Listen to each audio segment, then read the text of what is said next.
$5,000. After Coast One stepped in, Mark walked away paying less than $1,500. Call Coast One now. A 10-minute call can save you up to 93% on your back taxes. Get your fresh start today. That's 800-242-3186. Sponsored by Coast One Financial Group.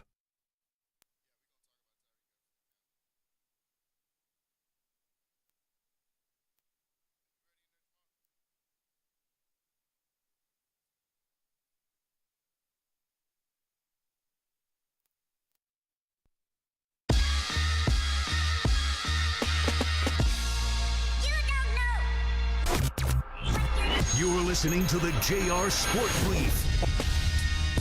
It is the JR Sport Brief Show here with you on the Infinity Sports Network. I'm coming to you live from Atlanta, Georgia.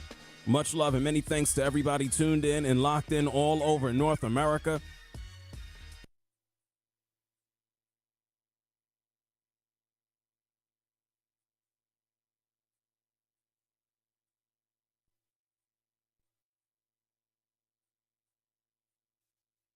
Sports Central Texas, KWBT HD. Got a chance to sit down and watch some of these games.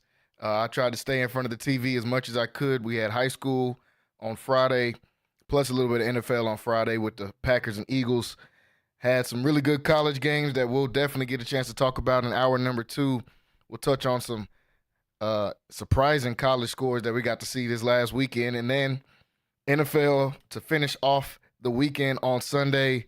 A lot of good games in the NFL. We got another good game tonight with the Jets taking on the 49ers, and we are definitely ready to talk about some of these games. I'm here joined today, Kyrell Gibson, Quay on here with me as well as we get ready to go through some of these games. Want to thank everybody for listening with us and watching with us. If you want to watch this content, make sure you go over to YouTube, Centex Sports TV on YouTube. You'll be able to watch this weekdays 5 to 7. If you want to listen to this content, go over to CentexSports1.com, or you can download the app Centex Sports 1 on the Google Play Store and on the Apple Store to be able to listen to this content. Like I said, weekdays 5 to 7. We are here on Infinity Sports Radio, Central Texas, and we're ready to tackle some of these topics. Fellas, what's going on? Can y'all hear me over there? Kyrell, you got me? Yeah, loud and clear, man. Loud and clear. 1-0, baby. I knew he was ready to say that. Quay, what's going on, man? What's up, man? I'm happy my boy got his 1-0 on, man. Yep. 1-0. He's talking about the Dallas Cowboys, folks, and you can listen to the Dallas Cowboys right here on 94.5 Magic, 94.5 FM on Sundays, the flagship station for Central Texas, for the Dallas Cowboys, and we got a chance to listen in and watch a good game as the Dallas Cowboys came out with the W in their first game, 33-17 against the Cleveland Browns, at the Cleveland Browns. Even though they were an underdog in this game, Dallas was able to come out with a huge win. The score ended up being closer than what it actually was throughout the game, 33-17. Majority of this was a blowout, thanks to the Cowboys' defense holding the Browns out, shutting the Browns out for majority of the game, and thanks to the lack of skilled quarterback play for the Cleveland Browns, as they were not able to really get much of anything going. Only put up 3 points in the first half to the Cowboys 20. Came out in the second half, got a couple touchdowns, but some of those were in garbage time. So Deshaun Watson goes out there, goes 24 for 45 in a pretty abysmal game for the offense for the Cleveland Browns. 24 for 45, 169 yards, 1 touchdown, 2 picks, a 51 rating at the QB spot. Really didn't get a chance to get any rushing going. 12 for 44 yards for Jerome Ford, the leading rusher. We know Nick Chubb is still out right now with an injury. This Cleveland team, one of the more talented teams in the league, just was not able to put it together really at all. The Cowboys came right out, punched them in the mouth. The Cowboys script, the first couple drives were scripted well, as Dallas was able to come out and score right away against the Browns, who was one of the top-rated defenses last year. And I would attribute this one more to I'm very impressed with the Cowboys' defense and how they were able to shell in Deshaun Watson. They kind of knew Watson is falling off, and we'll talk about him as we progress in this topic, but they were expecting to fall off from Watson as well because they really played everybody up. They played everybody up. They were able to stack the box against the run. They played their corners up because they knew Deshaun Watson was going to just try to get some quick outs. Both the Browns were missing both their starting left tackle and their starting right tackle, which was huge in the game. I think Kyrell mentioned that last week as we previewed the game, and that turned out to be huge. They really couldn't get anything going running the ball. Passing the ball was just almost not even an option, and that led to 6 sacks that this Cowboys defense was able to come out with. Micah Parsons looked great, was able to get to the quarterback. DeMarcus Lawrence looked great in this game. Cowboys defense really shining. Offense, they played decent. To me, this wasn't really an offensive game for them, but they didn't need it, so I'm not going to hold that against them. They didn't need it in this game. Dak Prescott, 179 yards, 1 touchdown, no picks, a couple sacks in the game, but I was very impressed with how they were able to keep this D-line from the Browns off of Dak. Myles Garrett in this game only had 1 sack, but they did a really good job of being able to keep him off of Dak, and they did a good job game planning with that. So definitely big ups to Mike McCarthy in that one. So, fellas, I want to get your opinion. Kyrell, we'll start with you. We know you watched every single snap. So what do you think about this win the Cowboys was able to get in Cleveland, 33-17 over the Browns? Good. It's a good win. I'm not going to oversell it or undersell it. Deshaun Watson did look horrible, but I think a lot of that is pretty much a attrition of Micah Parsons. Like, yeah, both tackles are out, and that was kind of, that was some tough things to get over. But Micah lined up everywhere and got pressure from everywhere and affected the pocket from everywhere. So the tackles being out, I know I mentioned it, but I really feel like it's probably getting overplayed a lot on the national media circuit, Dan Orlovsky, but Michael lined up, beat guards. He beat the tackles too, with dropping back in coverage. I just really want to shout out Zimmerman or Mike Zimmer or whatever his name is. Yep. I get confused with the lawyers out there in Central Texas. But yeah, man, there was a lot of confusion, a lot of like zero blitz packages that ended up being like Micah dropping off and covering the hot routes on those blitzes.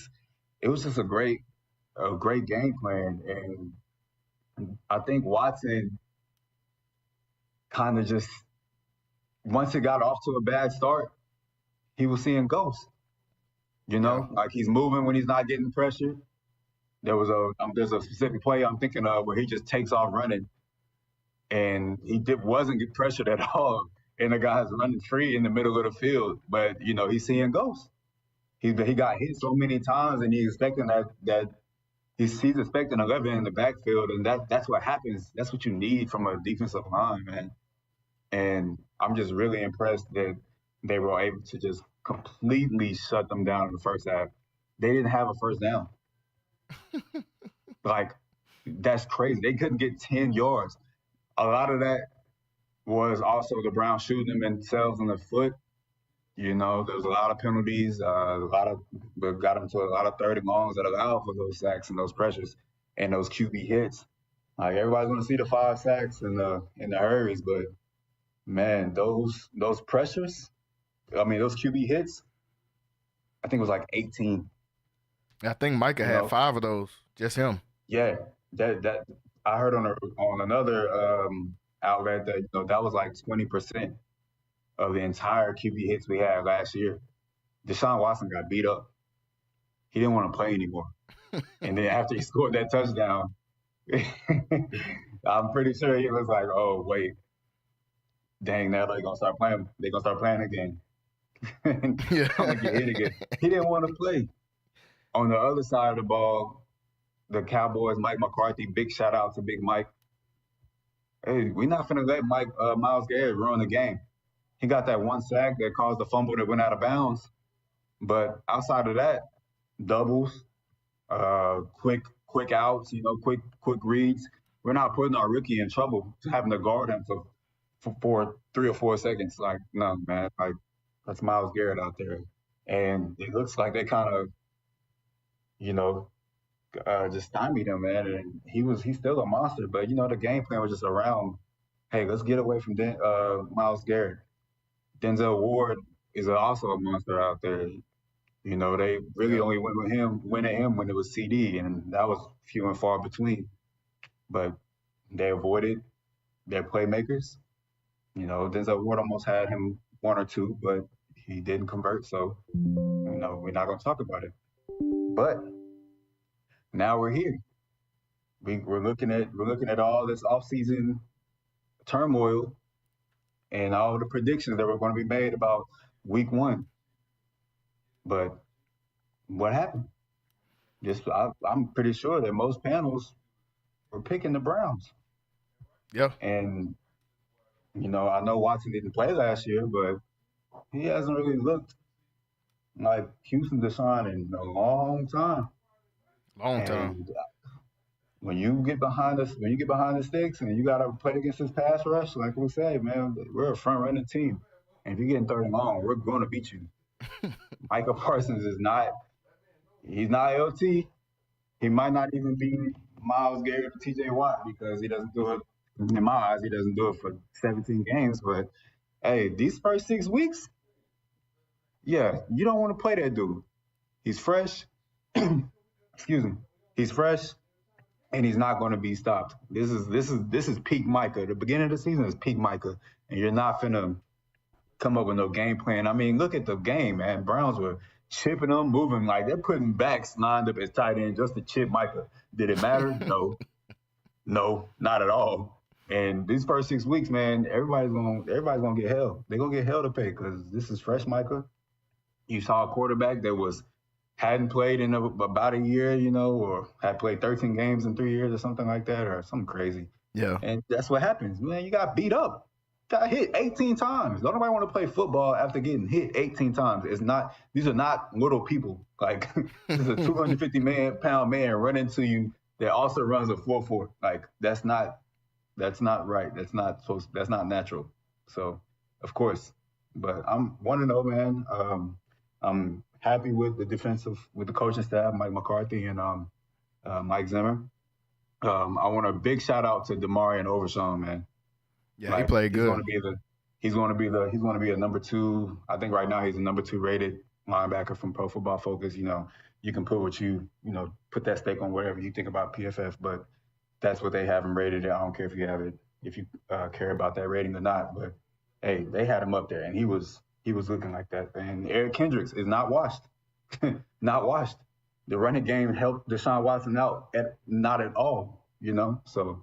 It was just a beautiful performance on the road against the number 1 rated defense, despite all the noise San Francisco and New York made last year. Like, this was the best defense. Like, they led the league in 3 and outs. Yeah, that's the best defense. That's not yards. That's like they get you come on the field and then you get off. Like, it doesn't get any better than that. So, and the defense still played well. They were not folding out there. Like, the offense didn't have a great day by any means. They were decent. They did enough to win the game. So we still, as Cowboy fan, I still want to see them put together a complete game.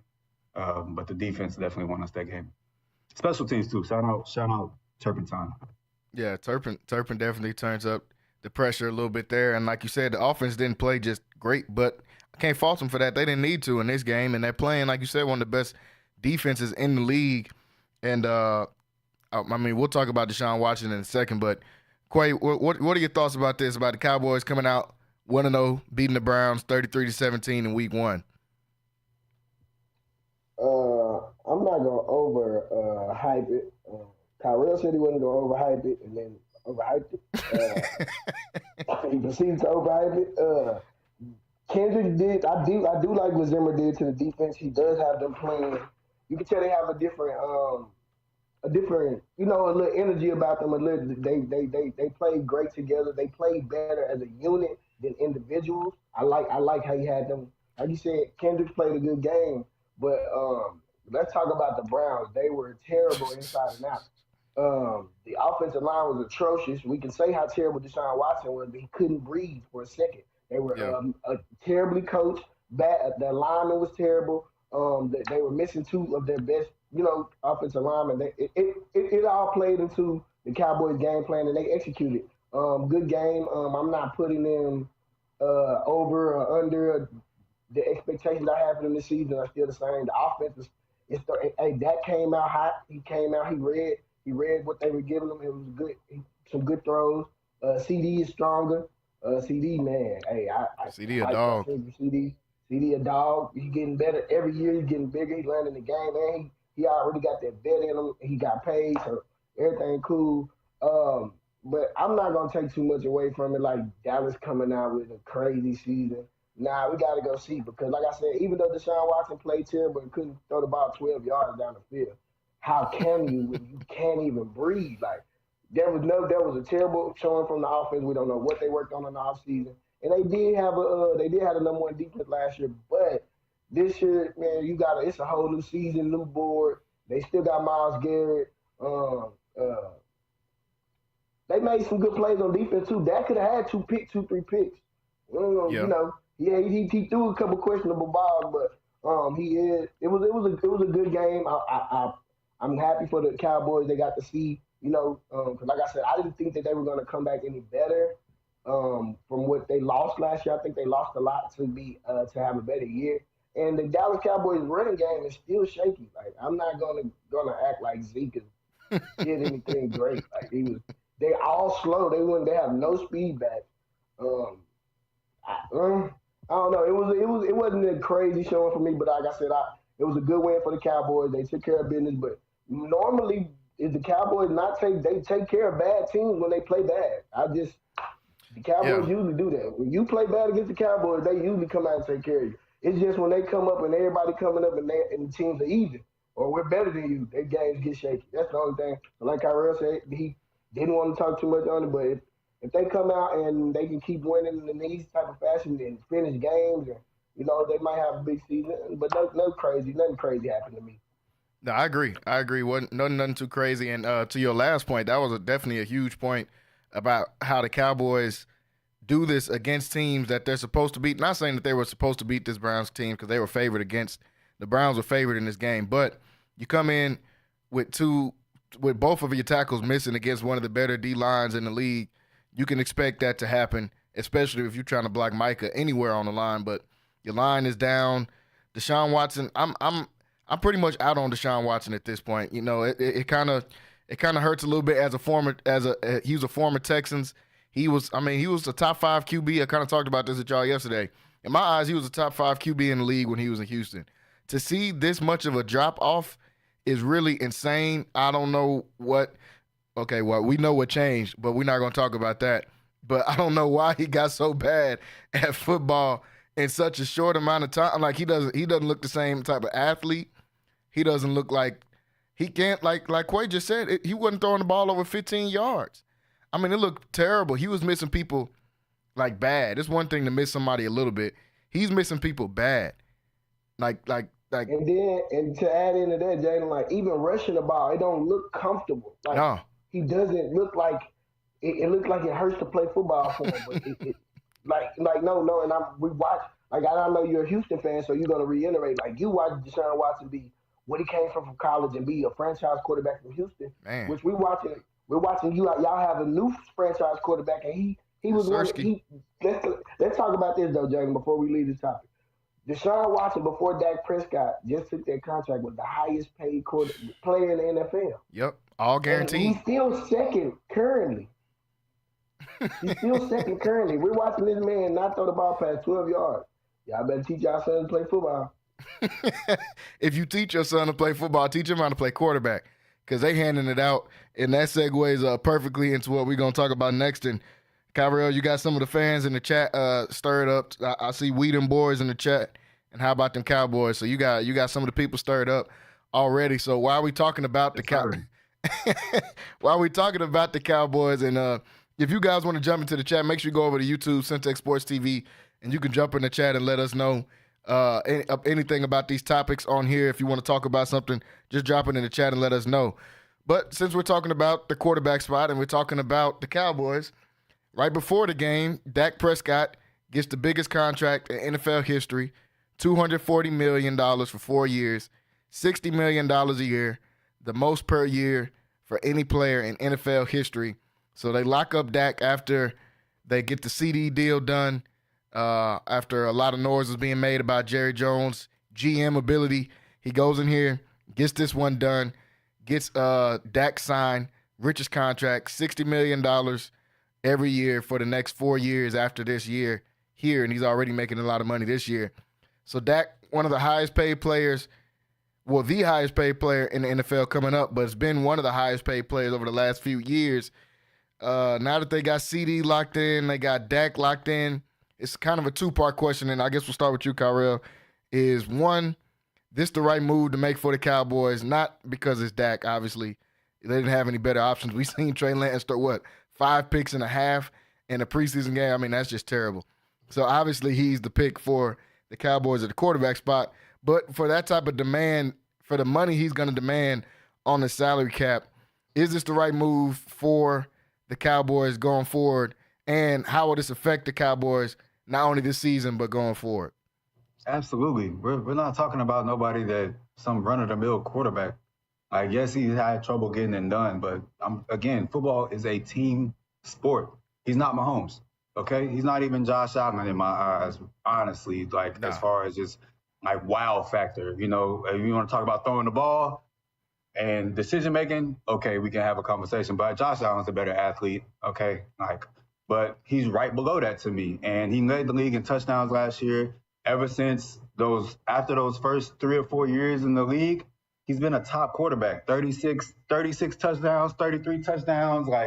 That's not something that is common. I'm not going to say uncommon nowadays, but I feel like the quarterback play overall has just kind of been down. When we were coming up, man, the quarterbacks Tony Romo would be top 5 right now. You know, the all-around league play of quarterback was just better when we were coming around. I was thinking about this earlier, just going through the divisions. It was a dog in every division. Now it's kind of okay, this is a guy. But Dak led the league in touchdowns last year, guys. Passing touchdowns. You know, you can't. What's your option? You want Shador? Huh? You wanna? Hey, I think that's why Dak got played. I think that's why Dak got paid, and we'll talk about Shador later. But I think that's why Dak got paid. I think Jerry watched that game and said, "Oh no, oh no." Yeah. Put down the Michelob because you were tripping. There's not what are you gonna do? You're gonna be sorry for 3 years? You're gonna let him walk and let him go to some other team that knows how to put a better roster together and a better coaching staff together that actually cares, that's actually serious about football, and let him go win there? Because that's what's gonna happen. That's what's gonna happen. It's not Dak. It's the franchise. It's the way we do business. It's the circus that is the Dallas Cowboys that keeps us from winning games because they're not focused and it's not about football. It's about making the most money. So I do want to walk back my comments about Micah Parsons. I was always worried about them paying him. I was never worried about Dak, never worried about CD because we pay our guys, but I was worried about Micah. But now that I see the way that this got done and all the misdirection that Jerry was doing, man, we're going to play Micah. We're not letting him walk, especially after yesterday. That dude, play. You can speak. We was talking about it in the group chat. Every single play, he was affecting the play. If somebody got a sack, it was usually because Micah made them go that way, or even an interception. That whole defense is just Micah Parsons, man. And with Trayvon back, we're gonna have a lot of turnovers, but they had to do this. You have no choice. Look at the scope of the NFC. It's bad. Jared Goff or Dak. You could throw Matthew Stafford in there too, but I don't like their roster. But man, who's the guy over there? It's nobody. It's a bunch of Jared Goffs and Daks. And worse from there. You gotta ride with this dude for the next 4 years. You got 3 years. You got a whole lot of quarterbacks coming out right when that contract is ending. Then you can draft a guy. All these freshmen that are in here right now that are looking like They're going to be Man, we don't know who's going to come out in 5 years. This dude going to be the quarterback next 5 years. 4-year contract. It's a 4-year contract. In 3 years, 2 or 3 years, you're going to draft a quarterback. Old contract too, though, Kyrell. It's still this year. It's an extension. Oh, okay. So 5 years total. Yeah. Okay. So in 3 years, you draft a quarterback, and we can start the Packer method. That's what you do. But you don't let them walk this year. Okay, but that's why it's the Packer method. Like, you got to do it, you know. Otherwise, it's going to be back to Vinny Testaverde, Quincy Carter, you know. And we know what they like to do more than play football. We're going to talk about Quincy Carter, but you know, we're not going to talk about that. But you had no choice. What are you going to do? You're going to be good this year. You're not going to have a top draft pick. You're probably going to, if that's the case, you go 3-13 next year, and then it's like, who are you going to get? So no, man, you had to sign the guy. He's the best quarterback in the NFC in my eyes. With no disrespect to Matthew Stafford, but I think Dak's the best in our conference. Now, that's just the scope of the NFL, man. Like, the AFC has all the guys. all of them. Every single one of them. Like, we talking about Jared Goff, Dak Prescott, Jordan Love, and Jalen Hurts. Come on, man. Hey, like, Dak got to get to the Super Bowl, man. I don't care about the Super Bowl, man. No, I'm talking about to your point of saying, listing off those quarterbacks. Like, that's a shame that Dak can't get to it. And before I change it, I want to get your opinion, because we had the conversation came up in the chat of what about being able to pay Micah Parsons, and after you pay Dak and having both of them, then what is your team going to look like? Before I go to you, Quay, I'll go to you after this. It's going to have to be, but they've already been doing this for years. We don't get free agents, so we have, I think they're going to pay them. Somebody made that point to me the other day. Like, we don't sign free agents. So, we'll pay our guys on offense, quarterback, receiver, pay our guys on defense, Diggs and Micah, and then we're just going to have to draft well. We do draft well. Shout out Marshawn Nealon. He's not going to have the stats to just going to jump all over the field. But if you watch the film, that dude was very good yesterday. And, you know, that's a second-round draft pick. We're going to have to draft well. And that's really the only options. And that's how they've been operating for the last decade. I mean, really ever since T.O., we don't sign free agents. So they'll pay him. Yeah, I agree. Corey, what do you think about this Dak contract, and how does the future of the Cowboys after this Dak pick? Like Kyrell said, they had to pay him. That market is frugal of anything. They don't pay Dak. Who do you start? Trey Lance? You lose. To be honest, it doesn't put them over the needle or over the hump, but they had to pay him. To lose the next 4 years is what they did, pay him the next to lose. But, you know, after you pay everybody, you give everybody their money. You have 4 people making top NFL money and trickle it down, and you have to draft well. So after the next 4 years, them not getting over the hump, can't beat us, you know. We're going to see what the Cowboys – but like I said, they do draft well. They do put things together. They just – you had to pay Dak, you had to pay him, but Micah can't be the one you leave out. He literally changed the game individually. You got to pay him too. So if you're going to pay Ollie, they're going to make top money market. All 4 of them making top market money. All of them. All of them have to make the top money. It's crazy. So now you have to find ways to build your team around. Y'all don't get free agents at all. So no free agents at all is tough too. So it's like I don't know, but they had to pay. They had to pay Dak. They have to pay. They have to pay all of them, because like Kyrell said, they lose Dak, they were going to be 3-13. Cooper Rush is not good. No. What quarterback? James Winston. I'm pretty sure. No, but I'm saying, to be the starting quarterback, like, who were they going to go get? So, like Kyrell said, to be honest, they had to get Dak. So he was really the most one that had to get paid, because you can lose. Micah get not trying to put nothing on him, but you can lose a defensive player and still have your quarterback and still have a good team. You know what I'm saying? Yeah. You still have a good team, but I don't know. But it was they had to, so they had to get that done. Yeah, I agree, and it's a tough situation you put your team in with, to downplay Dak, like Kyrie was just saying, all the stats he had last year. But when you pay this top guy, you want them to be the difference maker, so you can not pay everybody else. But with Dak, just in the past, he hasn't shown to be that difference maker whenever it counts. So they got to pay him and CD and Micah. And in a couple of years, they're going to pay Tyler Smith with his contract. When his contract goes up, they're going to pay Deron Bland. So it's a lot you have to pay in there. But like both of you said, you got to pay Dak. There really wasn't a choice here. Who you going to go get? Now, ain't nobody just sitting on the street. Who you going to start Joe Flacco like the Browns did last year? Like, it's nobody else for you to go get. So you got to pay Dak to be able to go forward with this team to have any chance of winning. And we know Jerry Jones, he would rather them be consistently good than be, well, let's just do this and hunker down and see if we can go get a Super Bowl. Let's just be good for 10 years. I'm going to make money.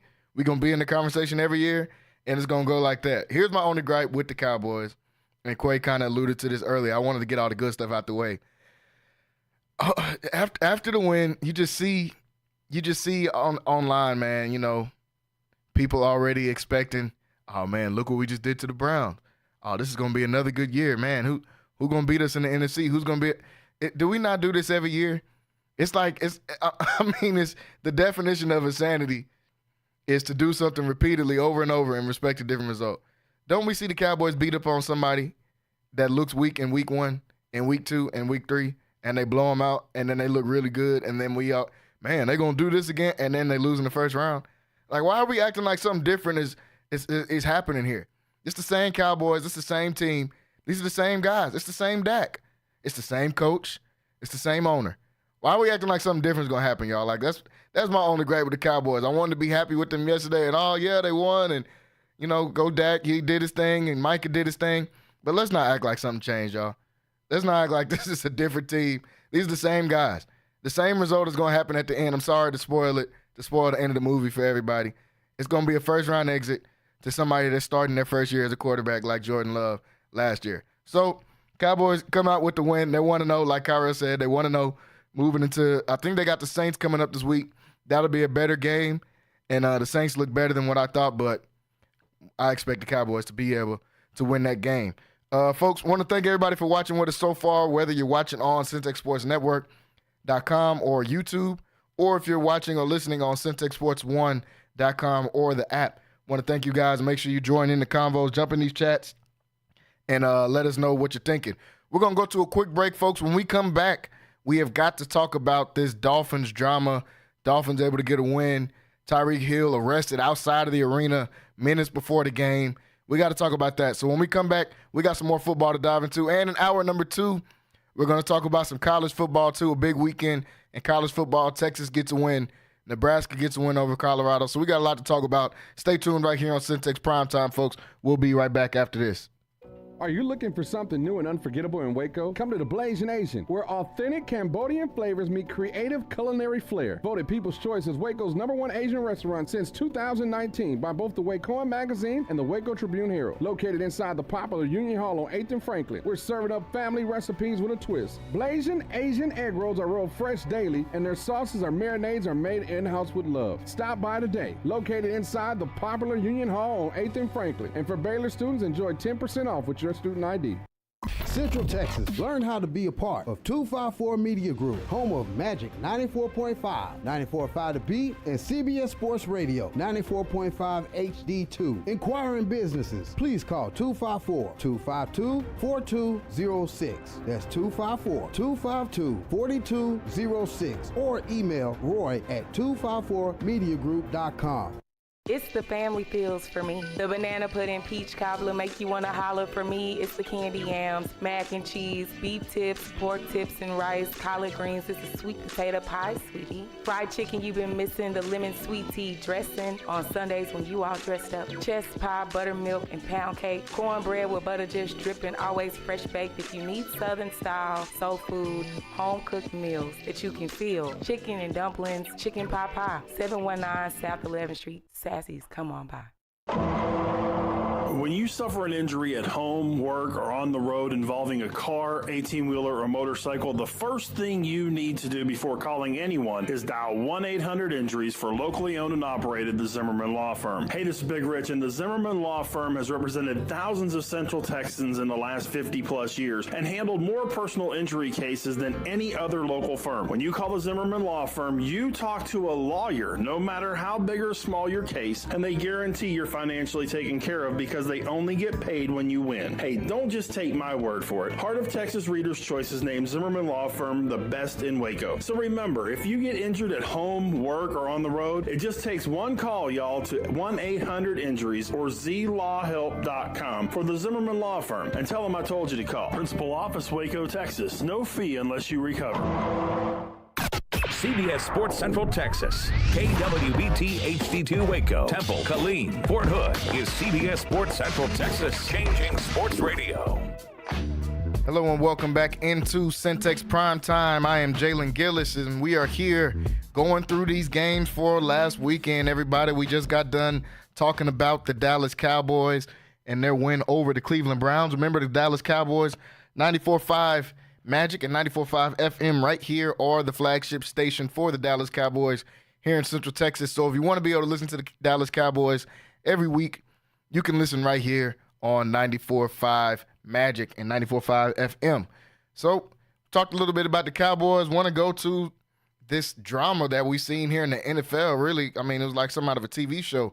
When you talk about drama, the Dolphins able to get a win in the game over the Jacksonville Jaguars. But before that, Tyreek Hill was arrested before the game, put in cuffs, placed on the ground, had multiple officers hovering over him. I believe his teammate Calais Campbell tried to come and help him out. He was detained and put in handcuffs before eventually being let go for what Tyreek Hill said was speeding. I mean, I can't think of the last time we've seen anything like this. If we've seen something like this before, with a player getting arrested right outside the arena. I mean, he's on the street right outside of the arena, and they put him in handcuffs. They put him on the ground. Like, I mean, I don't know. That's kind of a crazy situation to be able to see that. And Tyreek Hill still comes out in the game, gets 7 catches, 130 yards, and a touchdown, which is, I mean, it just solidifies him in some of his GOAT talks for at least what he does. That's really crazy to get arrested before a game and come put up a $130 and a touchdown like a few minutes later is kind of crazy. But let's take a quick listen to what Tyreek Hill, some of what he had to say after the game about the incident. Respectful, you know, because my mom didn't raise me that way. Didn't cuss, didn't do none of that. So, like I said, I'm still trying to figure it out, man. It's hard, man. Still trying to figure that out. It's all across the world, man. You see it, you know. I don't want to bring it race into it, but sometimes gets kind of iffy when you do. You feel me? So what if I wasn't Tyreek Hill? Lord knows, like, what that guy or guys would have did. You feel me? They said I was speeding, but I don't. They said I was speeding, reckless driving, whatever. If you say I did something, write me a ticket, because I'm a normal person too. If you say I did something, write me a ticket. Do whatever you got to do. You feel me? But I'm just saying, like, don't be disrespectful. You feel me? Because it wasn't disrespectful. So that's somewhat of what Tyreek Hill had to say, and his teammates were kind of thrown off by the situation. They said after it all kind of died down right before the game, Tyreek was kind of just sitting in his locker. He didn't think he was going to play, but eventually decided to play, and he balled as the Dolphins were able to get a close win. Came down to a last-second field goal from Jason Sanders for them to win 20-17 over the Jacksonville Jaguars. Man, what do you guys think about just this whole deal? I mean, the Tyreek Hill getting arrested for potentially speeding before the game, and Quay, I guess we'll start with you. He gets put in handcuffs and stuff before for potentially speeding, has to get out of all that. I think one of the officers in this got dismissed for the time being while they're investigating this case. So a lot going on here, and Tyreek's still able to come out and ball and help his team get a win. Quay, what are your thoughts about this? One thing I know for sure, he was speeding. Yeah, we know that. Hold on, but that's not warranted to him getting arrested or being detained in the aspect that he was. So it's kind of getting scary right now. And right outside the stadium, you definitely knew it was Tyreek Hill. You know what car he's in. None of it made sense. So it's crazy to think that you can't even just give me a ticket, let me go. Like, yeah, I'm on a face down, face first on the ground, handcuffed. They know who he is. I don't see anything that he could have done to be face down on the ground handcuffed after speeding right by the stadium. I don't know what he could have done. So I don't. That was a weird. That's a weird touchy subject. I do believe, and then he goes out and does what Tyreek Hill does. And I know that the officer is watching at home. Yeah. Like, you know what I'm saying? So it's like they know. Sometimes I think people get caught up in the moment of showing their dominance. Yeah. You know, I think that was just a power show you who I am moment. But you know, I watched a couple of takes on it today, and they were just saying like, but they're good officers out here, so I don't want to make it one-sided. But we know there's everybody don't do the job the same. But that was an uncomfortable situation as a black man to me. So it was kind of rough to watch. No, for sure. And like you said, definitely a testament to Tyreek Hill to still be able to go out and do what he did. I mean, they acted like this dude had an assault rifle or something in the car for him to get taken out and put face down on the concrete. I know it's hot in Miami. Like that's doing a lot. Kyrell, what are your thoughts about this whole deal with Tyreek Hill and him still being able to go out and play in the game like he did? Man, I love it. You know, like I'm not one of these dudes that, you know, NFL players need to be model citizens and all this stuff. You know, if they commit crimes, you know, take them to jail and everything, but if they commit crimes. But I like legends. I like stories, you know, so I just think getting detained and, you know, being face down on the pavement, I'm all about the optics, man. So like photos, like history books, the pictures is going to be in the history books. It's going to be a picture of Tyreek Hill face down on the pavement. And it's also going to be a picture on the next page of him and his teammate acting like he in handcuffs after he just went 80 for a touchdown. That was crazy. When your team needed. Like, come on, man. Like, this is America. Like, hey, this is America. You know what the landscape is. You know why it happened. You know why a speeding ticket turned into a black man being face down on the ground. Like, he says he was respectful, so that's all we got to go off on until that body cam footage come out. So that's what we're going to roll with. He was respectful. They did too much putting him on the ground. They really, really did too much putting Walter Payton Man of the Year, Calais Campbell, in handcuffs. Yeah, that's wild. I already know what that situation was about because I know Calais Campbell wouldn't be on no BS. So y'all came out. I know what happened. He's 6'8", 300 pounds. Yeah. You was peeing your pants. That's what happened. That's what you got to put your handcuffs. Yeah, I know that's what happened. But it's cool though. It's cool. It's the same old story over and over again. So I'm just interested in the optics. That's gonna unfold and how it's gonna unfold. Tyreek Hill still balled. He still had that. Man, we getting some pictures, huh? Like this year, like Trump holding up that fist after getting shot. You know, like you know, despite how you feel about him, you know, because you know I'm impartial about it, but you know that's a great picture. Tyreek Hill scoring 80, but hands behind it. That's a great picture. This is a legend. Like that's some legendary stuff, and I want to see it. I want to see it at his Hall of Fame speech. Yeah, for real. I want it. That's what I want it to be, right there. You know, like I'm different than a lot of these people, man. Like a lot of these people, like when Randy was, you know, acting like he was pulling his pants down, like he was mooning the fans. Like everybody hated it. I loved it. You know, like that's a crazy statement. Pause. But hey, that was just keep. Oh my God. Okay, we get what you meant, bro.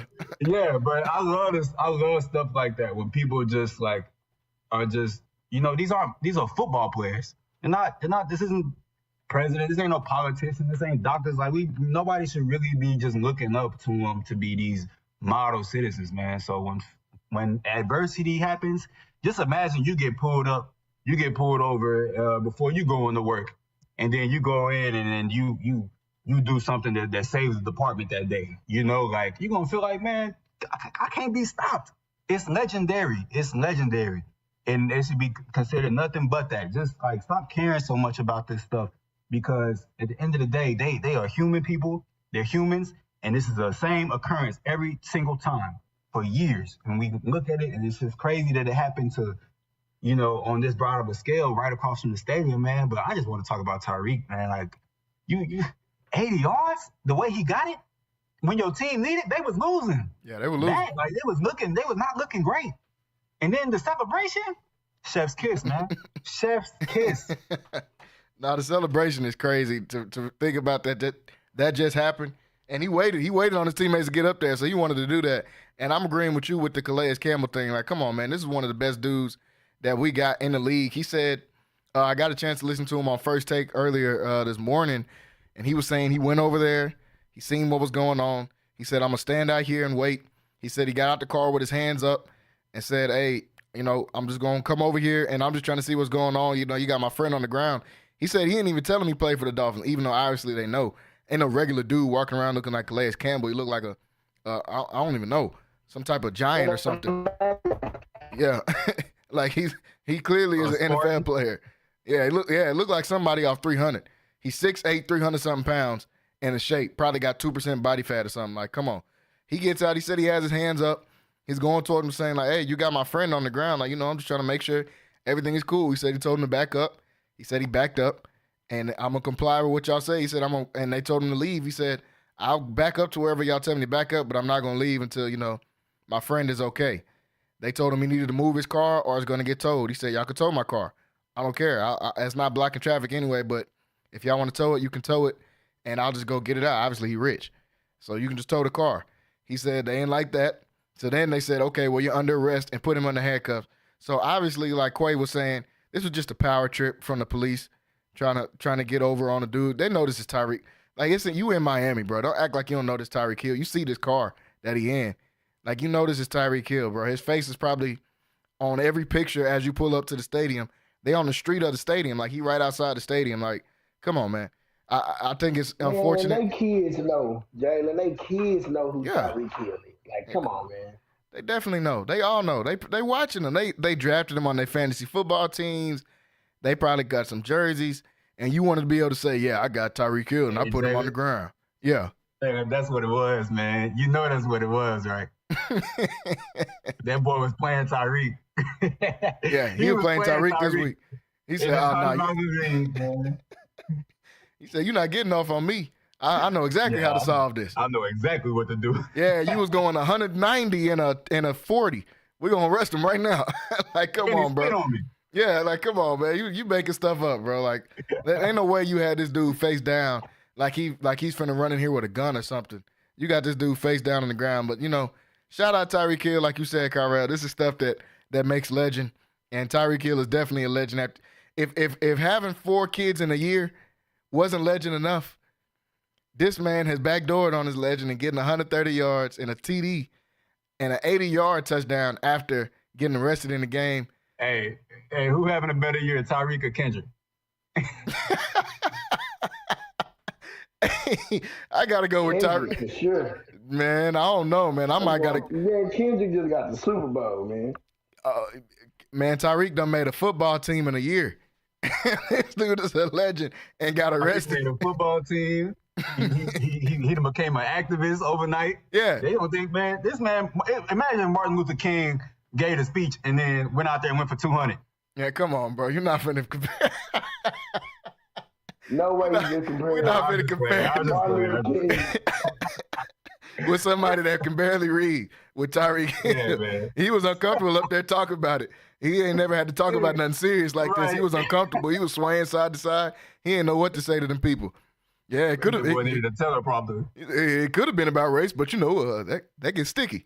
I said, oh yeah, he's uncomfortable right now, guys. Let's change. Let's talk about football. Get him back to what he's used to. But definitely shout out to Tyreek Hill, man, and being able to overcome that and moving forward and having a crazy game within that. So a lot of good games around the NFL weekend, and one more we got to see before we go into our break on Friday. We got a Friday night game in Brazil. Philly was able to beat the Packers 34-29, and what ended up being a really good game. Unfortunately, Jordan Love sustained an injury. He's going to miss some time, and we were just talking about this Malik Willis thing the other day, fellas, with both of y'all, and how it could impact the Packers, and now we're going to have to see it, unfortunately, way too early in the project. They just traded for dude, and he's about to get thrown into the fire next week. But good game for them. Saquon scores 3 touchdowns in his debut for the Philadelphia Eagles as they go out and get a win, 34-29. Jalen Hurts leads his team to a win, Mr. Noodle Arm number 2, as Kyrell refers to him. And he was able to go out there and get a win against a really good Packers team, honestly. and lead his team there. Saquon looked like a star, man. I mean, we know he's been, no pun intended, I guess, handcuffed the last few years on the Giants since he's been able to be healthy. But, man, they let the dude go this weekend. Goes for 109 yards, 2 touchdowns. Also catches a touchdown. Not too many running backs you throw on a fade route to in the end zone. He was able to catch a touchdown as well. Like I said, Jalen Hurts, 278 yards, 2 touchdowns, 2 picks to go with it, though. And Jordan Love, before his injury, 260 yards, 2 touchdowns, and a pick. What do you guys think about this Philadelphia team picking up a win in Week 1 against a good Packers team? And I definitely got to shout out Jaden Reed on the Packers, man. This dude, he's a stud. I know he kind of came out of nowhere last year and was shocking some people. No, this dude can play. He's serious. 4 catches, 138 yards, and a touchdown. Also ran a touchdown, 33 yards in as well with just 1 carry. But what do y'all think about this Philadelphia team and them being able to pick up a win? Quay, we'll start with you on this one, and we'll end it with Kyrell. What do you think about Philly getting a win against Green Bay on Friday last week? It was a good win. It was a real. The Eagles needed it for. They had a bad. Last year they ended bad. They ended on a bad end. So to see them be able to put together and get a win, it was good for what the Eagles are trying to do. They haven't missed. They haven't got everybody back yet. They're still missing Devin White. You know what I'm saying? But they are. I like Saquon, man. He came out. Like you said, he was handcuffed because we watching him get unleashed, and I'm pretty sure he could do this in majority of our offenses in the NFL with a good quarterback. I just think he's a star. I think the Eagles won in the offseason. The Eagles ground out a hard win against a good team. The Jordan Love injury was crazy. The Malik Willis thing, we did speak that up and kind of into existence on accident, but they do have something to fall back on. I don't even know who's the backup for him last year. Yeah. So it was a good game. It came down to the wire. That field was injury calling all over. They just kept slipping and following. You know what I'm saying? Slipping and following. It was that whatever they trying to do over there in Brazil got the grass wet. Whatever they do. But it was a good game though. I liked it. I enjoyed it. I still like what I seen from Jordan Love. I think we had a year. You know, once we get that year of film on you, it's a little different. Yeah. So, you know, it was a good, well-coached game. Came out to the end. Hate to see Jordan Love get hurt, but I enjoyed the game. No, I agree. Definitely hate to see him get hurt. And that field was horrible, man. I understand y'all trying to expand and make the game global, kind of how the NBA did back in the 90s, and y'all want to expand, be able to get more people. Hey, that field was terrible, though. Like, those were just injuries waiting to happen. Saquon was a little bit tweaked up in that game as well. Jordan Love ends up getting an actual injury. Like, it's sad to see, man, and we got to do a little bit better. I know it's your first time trying, but that field was terrible. Kyrell, your thoughts about the Eagles, even though I know you probably don't have any good ones about the Eagles. Man, I do actually have good thoughts about the Eagles, but, you know, I'm not going to do that, man. I just got to – hold on. Yeah, so Saquon is a monster, okay? Like that, we knew that he was going to be – him or look even better than he did in New York and Philadelphia. You know, they have great players. They have good players on their offense. They did exactly what they constructed it exactly how they need to. They got a former first-round pick in Jahan Dotson as their third receiver and 2 first-round picks on their outside, and then another first-round pick at running back. And, you know, you got probably 2 top tackles. Lane Johnson is in his twilight years, but he's still a top tackle. You know, Andrew Whitworth probably like type guy right now. Yeah. And Dickerson is also a great guard. So they got the pieces, man, and we saw that. We saw the skill players like, oh yeah, they got him. It's just one problem, man. Mr. Noodle. It's not going like they're going to have to Kellen Moore is going to figure that out, man. You know, he's a good offensive coordinator. I don't know what happened in San Diego last year, but he's looking like he's dialing up the right plays. And I was impressed with their skill players on offense tremendously. But Jalen Hurts, oh my gosh, that was the most successful hate watch I've had in a while. He should have had like 6 turnovers, man. Like he tried to throw 5 picks, but you know they just couldn't hold on to him. And don't even get me started about the fumbles. But hey, he did what he needed to do to get the game, and that's what he does. He is a winner. I'm not gonna take that away from him. He does know how to win football games, but he just can't he just can't throw the ball to me, man. Like, he's a one-read quarterback to me, and you can't. I just can't respect it. I can respect it. My problem with Jalen is when people try to say he's better than Dak. So now I gotta hate on you. Like, it's just not simple. But as a quarterback, I'm honestly rooting for. We just want to ignore what Quay said, but we gonna. I do root for Jalen Hurts as a player. I just want him to be where he's supposed to be at. Like, let's talk about him on that fringe top 10 level, not with around, in the conversations with Dak, because I think Dak is a tier 2. Super Bowl. I don't care. Trent Dilfer went to a Super Bowl. It doesn't matter. He ain't Trent Dilfer, bro. Quit saying that. He is not Trent Dilfer. He might be. When that boy rolled out the pocket, that dunk was flying south. I'm telling you right now. He the first quarterback to throw a pick and a fumble in the below the equator, man. I don't want to. I didn't hear you say any of that about Dak could have threw 3 of them to Denzel Ward. Denzel Ward, but he didn't. These are still, but listen, he didn't either though. We're talking about what he could have did. Quay, all those picks that Jalen Hurts threw, those are bad balls, horrible balls. So what do you call the one Dak was throwing? The could have been picks that Dak threw. The could have been. Remember, these are could have been picks. Were contested balls where CD also had his hand on it, and another pass where Jake Ferguson also had his hands on it. Jalen Hurts threw a ball he's a one-read quarterback. When he got to that third read, to that flat over there, he didn't even see the guy. He put it in his lap, and that was going to be a pick six. That was going to be a pick six. And then what did he do 2 plays later? What did he do 2 plays later, Quay? Rolled out, tried to point A.J. Brown open. Hey, that was terrible. Like he finna save the day, and threw a mallard duck. It was horrible. That was terrible. But they got the pieces around them. So they might be able to mitigate Jalen Hurts' performance. But man, that's not it. He's the weak point on that team. Clearly. But he got it done. The Green Bay Packers gave them that game. They should have been up by 21. They got the ball 3 times in the red zone, and they came out with field goals. So shout out to that defense for those possessions. But that secondary is still garbage. Like, we saw it. Once they started clicking on, the Packers started clicking on offense. We saw C.J. Gardner-Johnson looking like he sliding on, like he in the what's that called? Disney on Ice? Because he was sliding, looking like crazy. Jalen Reed, yeah, he had him looking crazy out there. Yeah, he a dog, rookie. I don't worry about all that, man. I'm going to say, rookie looks better. There's a good team that beat y'all. He had y'all slipping and sliding last year too. He forgot about that. Last year.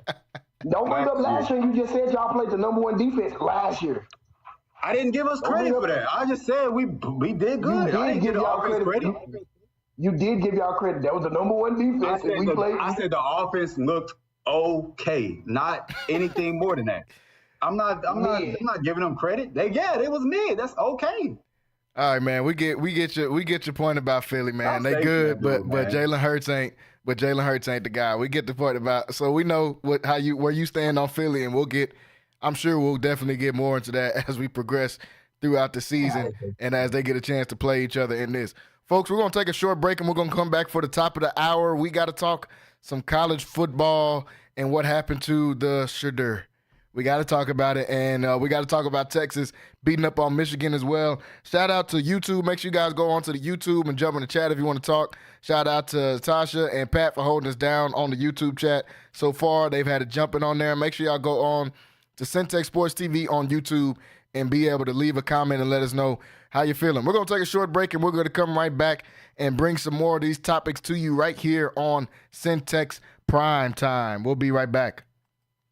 Feels for me. The banana pudding peach cobbler make you want to holler for me. It's the candy yams, mac and cheese, beef tips, pork tips and rice, collard greens. It's a sweet potato pie, sweetie. Fried chicken you've been missing, the lemon sweet tea dressing on Sundays when you all dressed up. Chest pie, buttermilk and pound cake. Cornbread with butter just dripping, always fresh baked. If you need southern style, soul food, home cooked meals that you can feel. Chicken and dumplings, chicken pot pie. 719 South 11th Street. Sassy's, come on by. Central Texas, learn how to be a part of 254 Media Group, home of Magic 94.5, 94.5 The Beat, and CBS Sports Radio 94.5 HD2. Inquiring businesses, please call 254-252-4206. That's 254-252-4206. Or email Roy at 254mediagroup.com. When you suffer an injury at home, work, or on the road involving a car, 18-wheeler, or motorcycle, the first thing you 894-6680.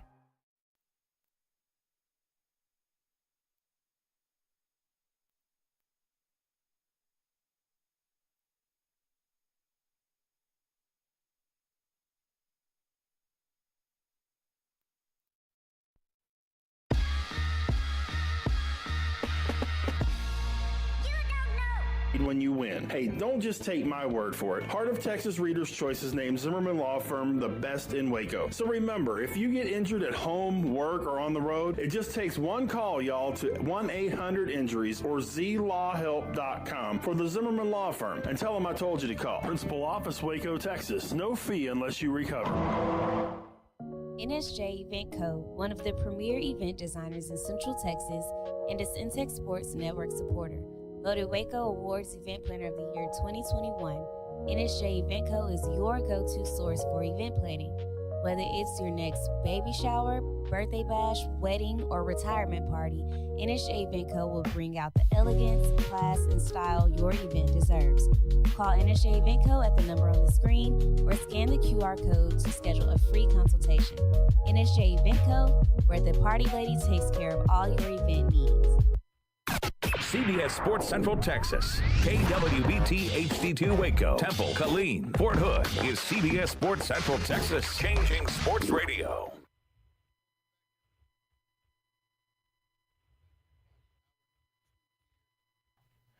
Welcome back, everybody. Hour number 2 here on Centex Primetime. I am Jalen Gillis, and we are here talking about some NFL football, folks. I got Kyrell and Quay been on here with me, chopping it up about some of this football.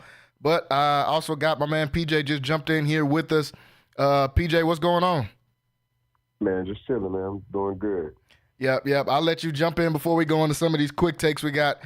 I'll let you comment a little bit about your team getting a win this weekend with the Cowboys beating the Cleveland Browns 33-17 in a win. How do you think your boys looked in week 1? Oh, we look dominant. I respect the Browns. I feel like the Browns got probably one of the deepest rosters, in the NFL. They just don't know how to really put it all together. I really liked how the offense was looking. CD looks phenomenal, and even with Zeke, he ran the ball. I like how we used Zeke. I'll say that. I like how we used him this past Sunday. I felt like we put him in, or we gave him the ball at the moment that he needs to get the ball. So. Overall, I like how we look. It's really not too much I can't really take too much from this game just because it's only week 1. But as far as just how we look though this Sunday, I feel like we really look good. I think we're gonna be pretty good this year again. It's just all gonna come down to just taking every game at one at a time. No, for sure. And we all talked about the boys on here, and Kyrell got the chat fired up, and the YouTube chat ain't slowed down ever since we started talking about them Cowboys. So we'll keep it rolling here with some of these quick takes that we got here, fellas. We'll just do a little quick go-around on some of these topics before we jump into some college football. Let's talk about the other team in the NFC East. We talked about Philly, and we talked about the Cowboys already, the New York Giants.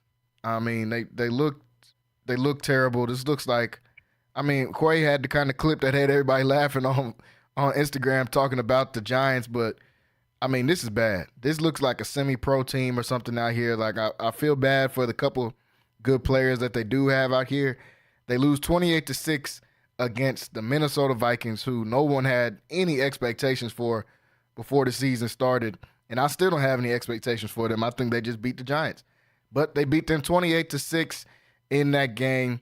Daniel Jones goes 22 for 42, no touchdowns and 2 picks.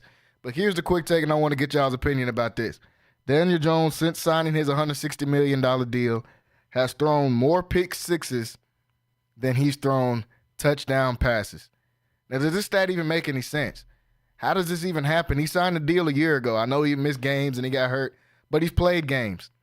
I think the New York Giants have been outscored by like 168 points in Daniel Jones' last 8 starts. This is just getting ridiculous. PJ, you just jumped on here, so I'll start with you, man. What do you think about him throwing more pick sixes? I think he's thrown 3 pick sixes and 2 touchdowns since he signed his deal for $160 million. PJ, what do you think about this? That sounds accurate of him, though. Like, we all know. We know he trash. He's horrible. Yeah, he's terrible, bro. I really didn't understand why they paid him in the first place. To me, you didn't have enough. You didn't have enough from him to even sign him to that much. You know what I mean? So that's really, honestly, man, they did this to themselves, and now you stuck with a quarterback who he a turnover machine. That's a crazy stat. I don't think anybody really just had a stat like that. Nobody, bro. I don't think I ever seen anybody have a stat like that. That's terrible, bro. I'm not gonna lie. That's horrible. With that, though, man. They put that much money towards them. You got to live with it now. So we know that they're gonna end up being they already are the worst team for sure in the NFC East. They might mess around and end up being the worst team in the NFL. No, I was just finna take it there. I don't see how they couldn't be after seeing what they look like in Week 1, and they paid Daniel Jones over Saquon Barkley, and honestly, the best thing that ever happened to Saquon Barkley was them paying Daniel Jones, so they couldn't pay him, and he can go to a competent team in the Philadelphia Eagles. Kyra, what do you think about this, man? Daniel Jones and him just being horrible at football. Man, I just want to make sure I heard that correctly. Did you say this man signed that contract and has thrown more pick sixes than touchdowns? Yes, 3. I think he's missed points. Games, but still, he scored more points for the other team, yes, than he has for his own throwing the ball. At least the Browns thought they was like getting an all-pro quarterback. Yeah, facts. And Brian Daboll, he's a good coach. Yeah, you made that boy look good for a year to get him paid. Man, I don't care what you do after that. You can lose for the rest of your career. You made Daniel Jones look good. I'm giving you credit, man. But yeah, he's a terrible quarterback. The Giants are a terrible franchise. They really, to me, I know Super Bowl wins is a big thing in the NFL, but to me, they've had a horrible quarterback for about 15 years now. Like them Twilight Eli Manning years. Oh my goodness. I couldn't. Nothing burned me like than having to listen to somebody say Eli was better than Tony Romo. Because then the back door, Eli was better than anybody. Yeah, anybody. Carson Palmer. Like, he definitely ain't better than Carson Palmer. Man, look, too much weight for Super Bowl. But anyways, yeah, Daniel Jones, man, he's just, and I feel bad for the guy, man. I saw a video yesterday. He's walking to the bus after the game, and the fans are letting him have it. And it's like, all right, man, like you sucked on the field. He don't want to suck. Like I'm pretty sure. Yeah. He don't want to be bad. But to get on, watch that video of him like walking to the bus and like fans are just booing him. It's after the game. He's in street clothes. You know how crazy it is to get booed in street clothes? That's gotta be disheartening. But he earned it. That's what's crazy. He earned it. So man, it is what it is, man. But yeah, I wish him the best. But he got to go open up a car dealership or something with that money, man, because it's... Yeah, that's what I was just finna say. They gave you $160 million, bro. Daniel Jones, and he looks even weirder with the mustache. Some people facial hair help. He look even stranger. Like I don't know what's wrong with this dude. He just looks off with the mustache and stuff now and a little bit of facial hair he got. But guys that look like that usually start insurance firms or something, man. Go start you an insurance firm. They gave you 160 M's, bro. You ain't got to play football your whole life. Your egg already scrambled. They don't hit you enough times being in the Giants with that terrible O-line. Quay, what are your thoughts, man, about Daniel Jones and these terrible stats? I told y'all last week that's the worst organization ran in the NFL. he doesn't even understand that he is single-handedly killing them, and they're not good at all. Period. You gave Brian Dayball. He is a good coach, but you supposed to tell him not to pay him. Yeah. There's no reason he should have got paid at all, but I understand there's no market for him right now. But they didn't even try to draft anybody. Mm-mm. Like they have no direction. Do they plan on winning 5 games? Are they trying to be the number 1 pick? But even if you get the number 1 pick, you have no direction. This is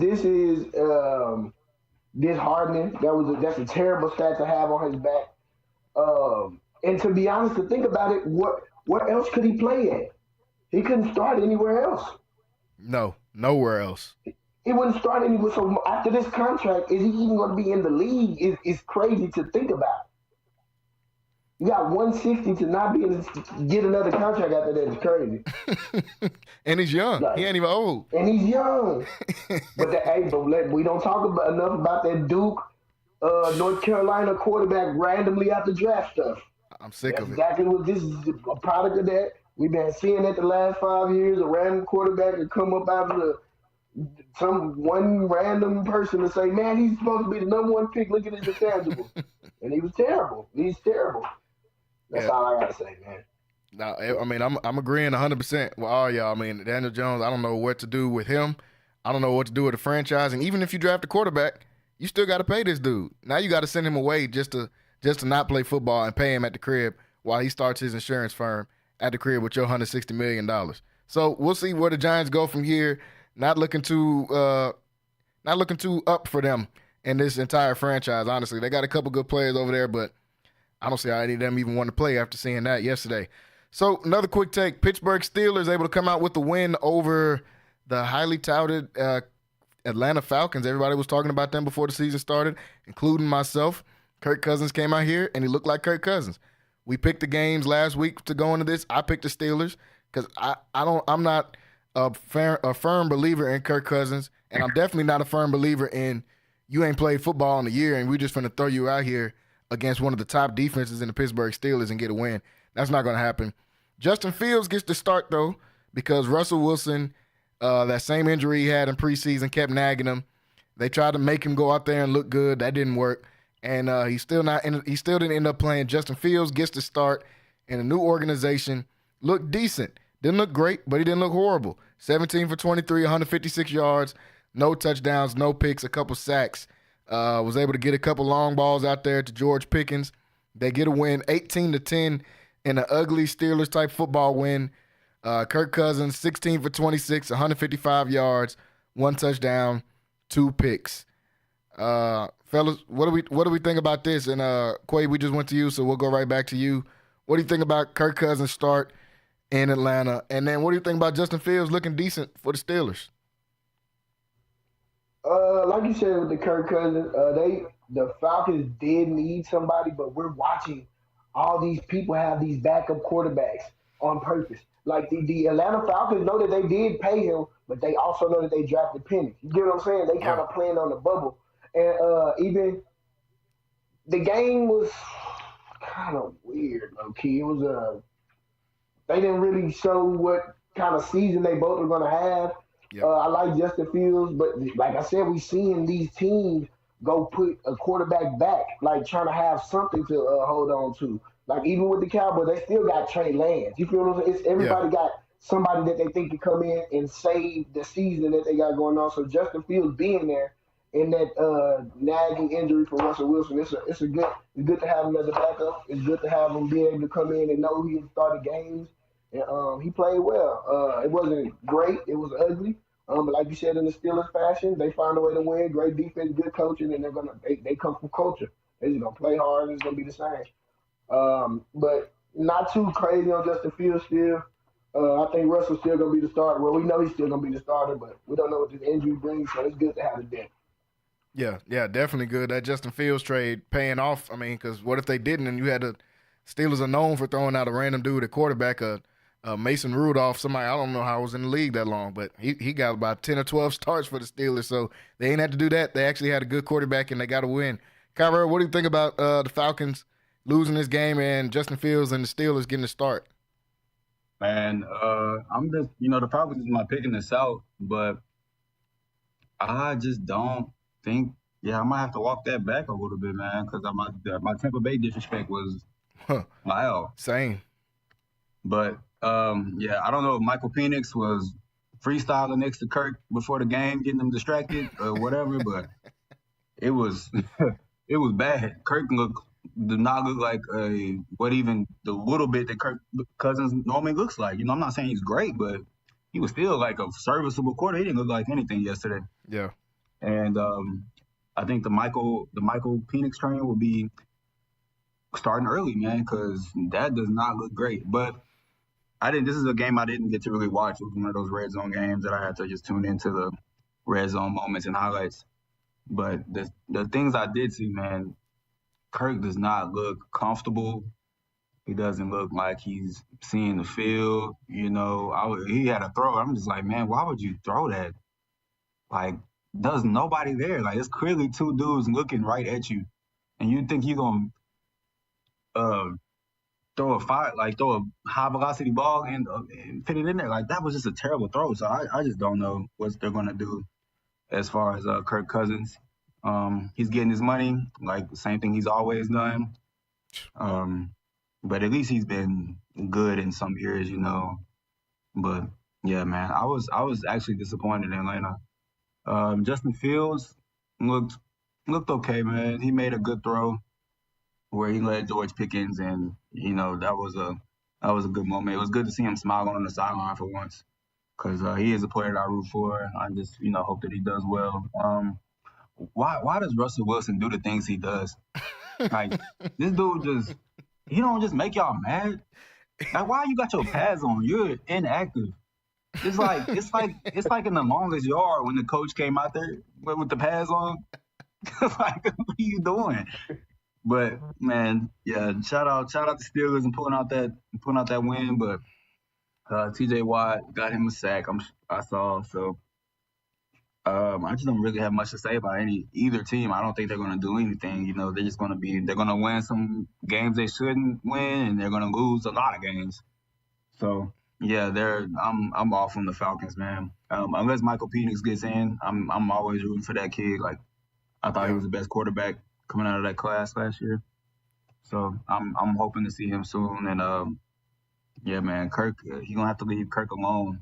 Like, I don't know what was going on, man, but I'm sure he was trying to give him the freestyle or something, man. Like, man, Kirk Cousins was just being definitely distracted. He was just being Kirk Cousins. That's usual him, and he's coming off an injury, and he's older now, so don't expect much from him. But besides getting paid, if we know he's gonna do anything, he's gonna get paid. And the Russell Wilson thing, you'd already know how me and PJ feel about Russell Wilson, because we already had a clip about that, and I think that guy's just corny. That's why he had those pads on the sideline. He's just a weird dude, man. I don't know what it is about Russell Wilson.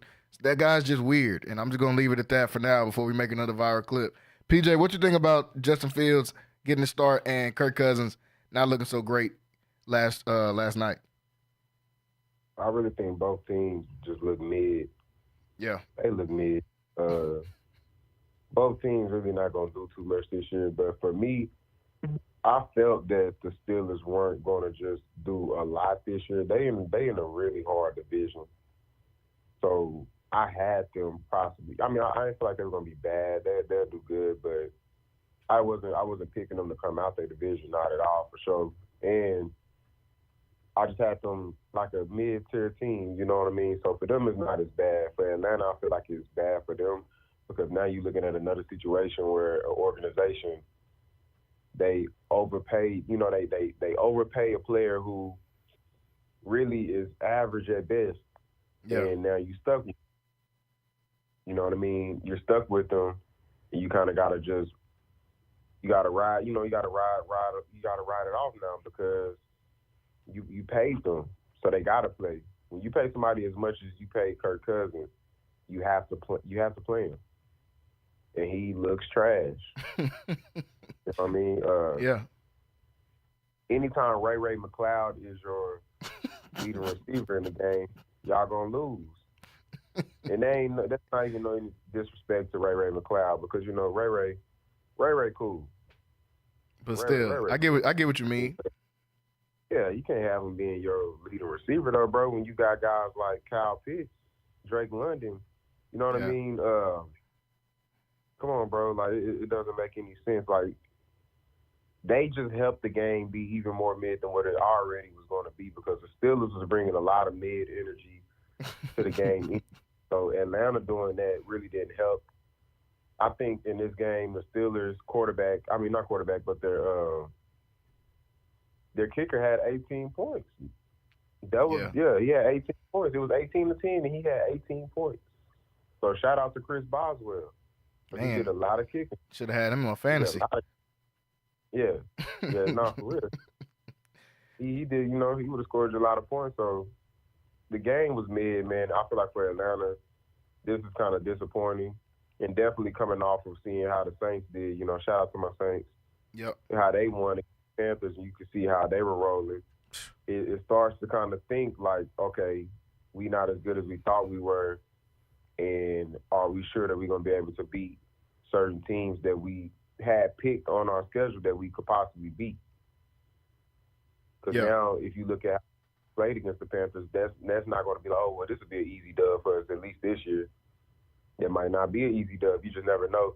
And not even just over the Saints, but just because of how you performed, now you're starting to think like, okay, we got to go back to the drawing board. Mm-hmm. It's disappointing for them, man.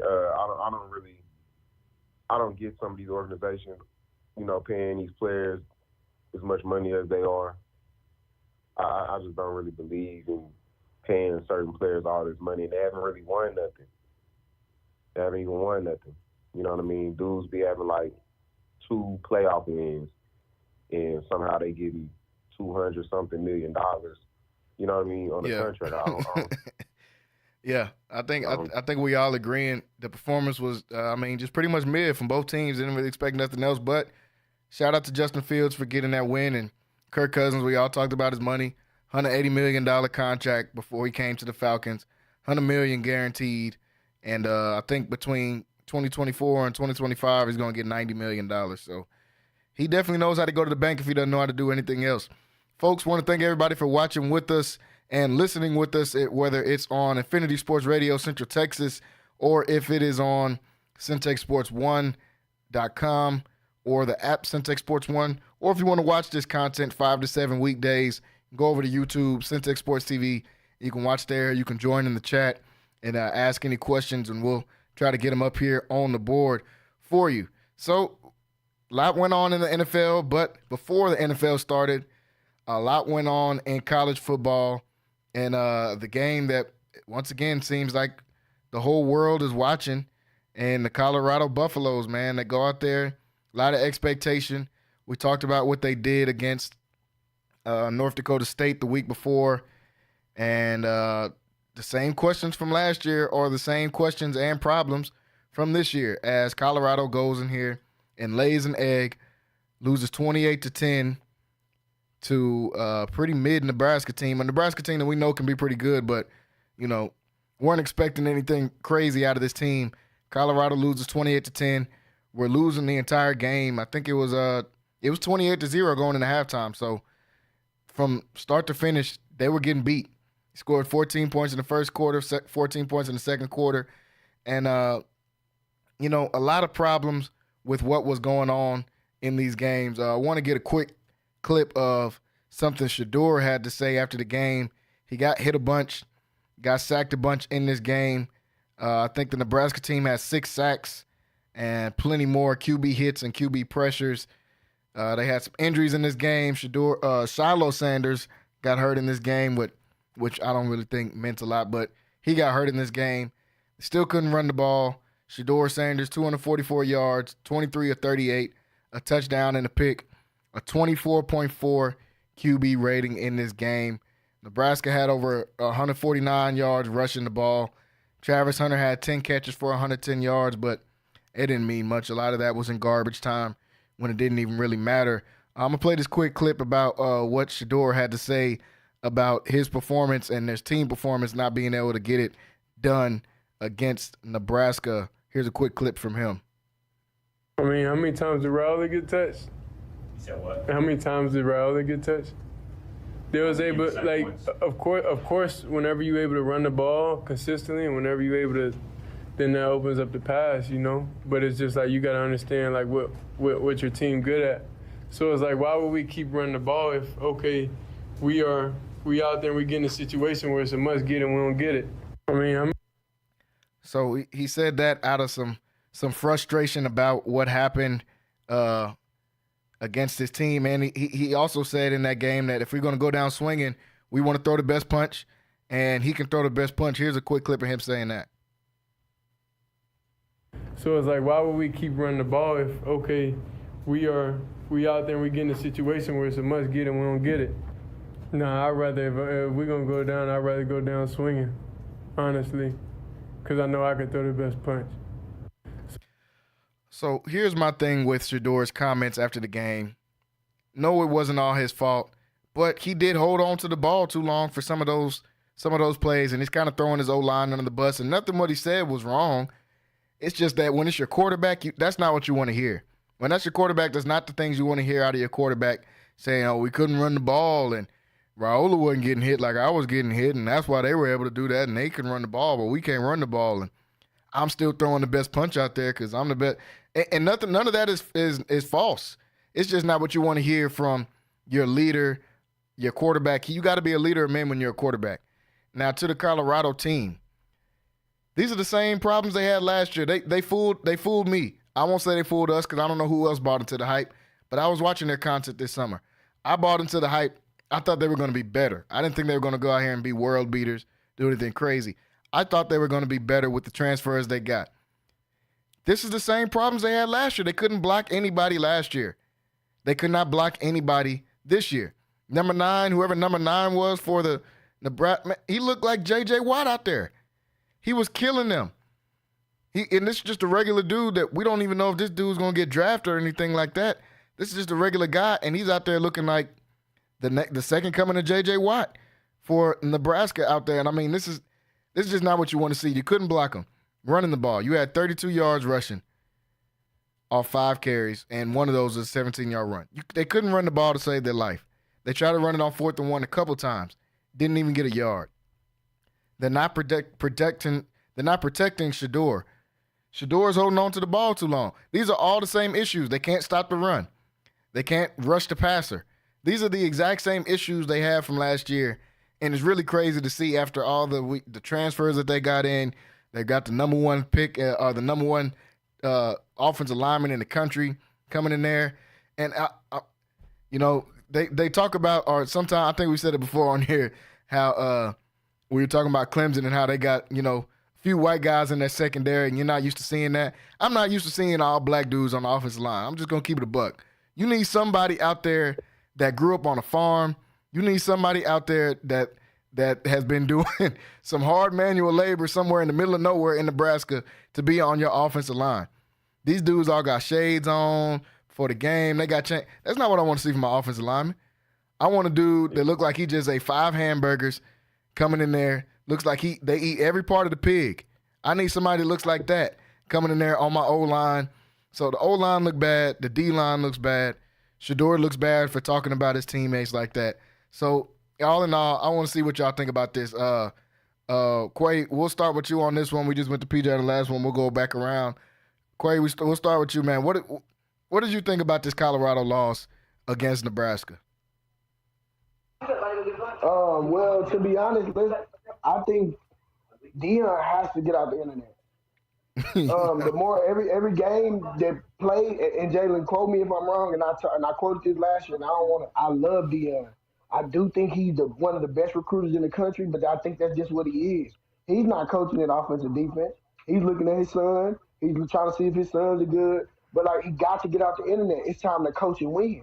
Because you could affect the game as a person, but now you're not you having to teach other people to win. And I think he has to go figure out what he's trying to do for this program. The internet, the flash, and all of that is cool. But now it's time to get down and figure out what the problem is. Y'all brought in better recruits. Y'all went to the transfer portal. Y'all had one of the top transfer portal classes. There is no excuse.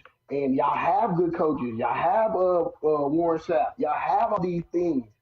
there is no excuse. And I don't think they have the top offensive line recruits or none of that. But I'm saying y'all have something better than last year, and y'all have to put it together.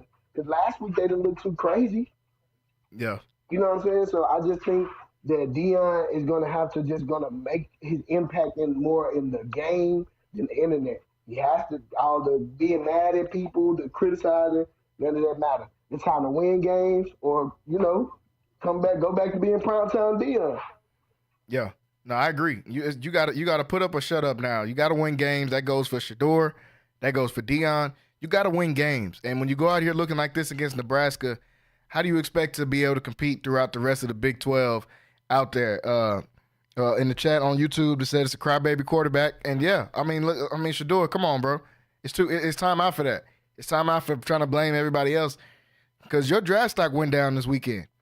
We just had you coming in as number one pick. And now we got to trickle that back some. And we'll talk about that on the next topic. Somebody like Quinn Ewers looks a lot better than you right now. I know he's got a way better team, but you can't go about it like that. Cabrera, what do you think about this Colorado loss, 28-10 against Nebraska? Man, I want to preface my comments by saying I've always been a fan of Dion and wanted Shedeur, or what he was doing out there. Excuse me. But I wanted Colorado to succeed. We were all Colorado fans last year. Yep. But it just feels like one day we woke up and Shedeur was a top 5 pick. But honestly, I don't think I ever really saw this kid is better than Quinn Ewers. And then I can't honestly name another quarterback in this draft class that I'm like, did it just off the top of my head. So I think he kind of became that known name and ended up being, on these projections. But when I watch him throw the ball, it's not screaming at me. He's not bad. I'm not saying he's not, but he's like a third of, I don't see him being no top 10 pick. It just seemed like he got vaulted up there. And I go back to those off-season workouts with Cam Ward, man. Cam Ward and Shedeur were kind of getting into it. Mm-hmm. And he was telling them, because Shedeur was complaining about it being hot, needing some water. And Cam Ward was like, yeah, you pretty much calling him soft. And they was talking about, well, you was late. And he's like, well, I got better today.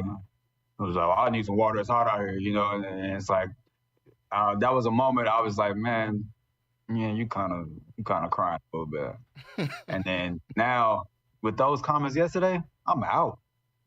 I'm completely out. I think Travis is, and Horn is a good player too, but I think Travis is the only player that would need to be getting the attention. Dion said he got 2 Lamborghinis. I don't think so. I think he got one Lamborghini and a Range Rover, something affordable. Not no Lamborghini. But I'm out on Shedeur, man. Those comments are disgusting. What are you doing? You the quarterback. You throwing your lineman under the bus like that? I'm with you, man. Yeah, you need some. Linemen need to be listening to some Chris Stapleton or Darius Rucker, AC/DC, not Boss Man D-Lo. And Boss Man D-Lo, yeah. Yeah. Little double O. Y'all ain't trying. No, man. Y'all need to go back to the roots. Y'all in Colorado for one. Yeah. Go get some of them boys. They wake up 5 in the morning and throw hay on their shoulder and feed the cows. And that's it, man. But Shedeur, I don't want to hear that. I don't want to hear that. Nothing about this no more. I'm out. You do not talk like that as a quarterback and throw your teammates under the bus like that. And then it just screams big head to me, man. Like, you done let this thing go a little too far, man. Like, you're good, but you're not Cam. You know what I'm saying? You're not one of these top-end dudes, man. Like, you're not even better than Quinn Ewers right now. And I don't care about the roster. Hey, can I make a comment? Go ahead. Yeah, go ahead. Now, Kyrie, I can't let you say all that. Like, Shedeur still not gonna be one of them ones. Put him in the right organization. You switch him with Quinn Ewers at Texas, he succeeds. So I can't let you say like he's just not one of the ones. He does make good passes. He does hold on to the ball too long. but he's always played with a bad offensive line, bro. Always. So I think he's just a quarterback that think he's extending plays, but he's not really so much athletic either. But yeah, I think you would dial it back. You one game you can't say he's not that because he's always faced that line adversity, bro.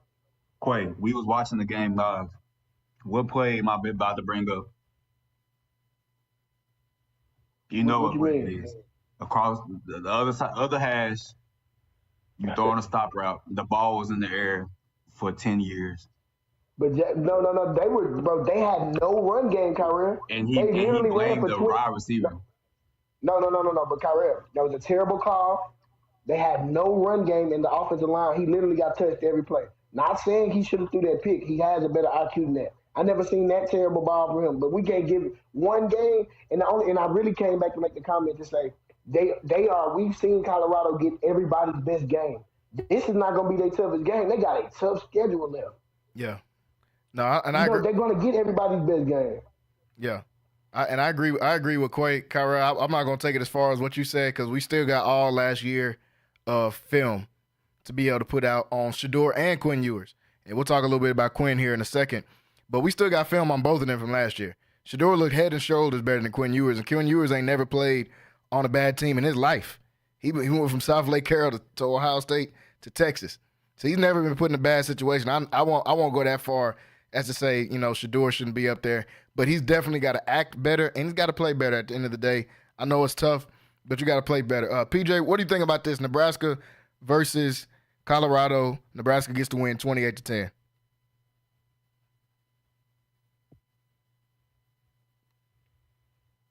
Ain't gonna lie, I kind of agree with Kyrell. I'm gonna explain why. But the first thing for me is I like Colorado. I've always I'm gonna support Deion all the time, but I always been realistic. And there's a lot of times like just me talking to some people, they be like, "Oh man, you hating?" It's like it's not necessarily me hating, but like even with this game, I've seen it coming. They gotta find a true culture. They make it very hard for Colorado supporters to defend them whenever you got coaches or players or other people outside of, of the fan base or just Colorado, period, that says, oh, they just play for clicks. Yeah. They got to find that Deion, Shedeur, all these dudes, I'm really not a fan. Because we don't come from that time, bro. We really don't come from that time where we play, get on the podcast, and start speaking on things that really shouldn't even be talked about on social media. These things shouldn't be talked about on no podcast, on nothing. This is strictly locker room. This locker room talk. This is tape. We watching tape talk or, you know what I mean?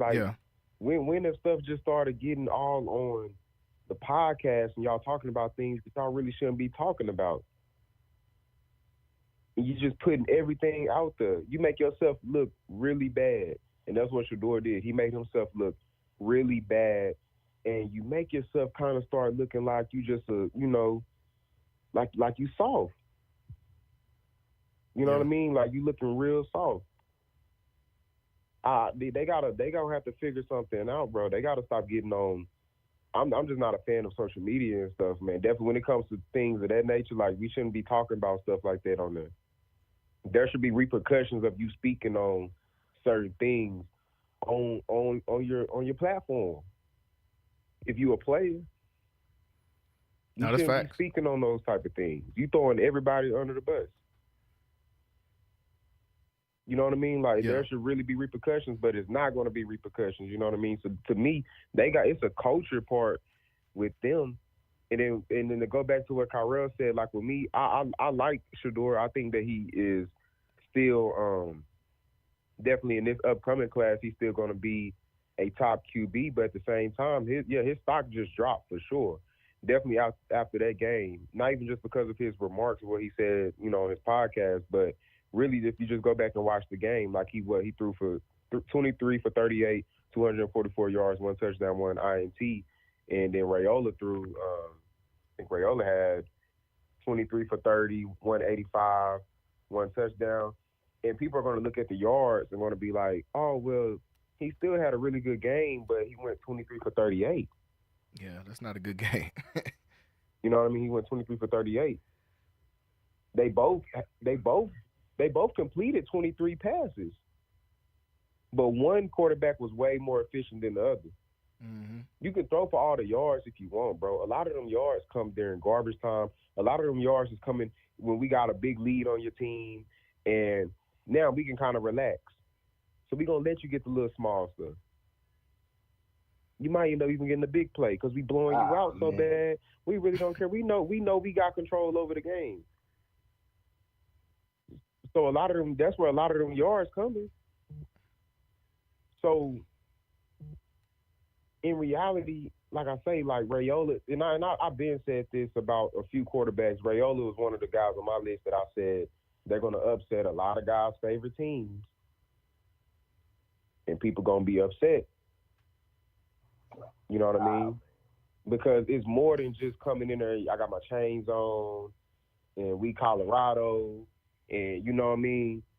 We them dudes, everybody see us all on Instagram. We got vlogs. They probably got 20 players on the team that got a vlog.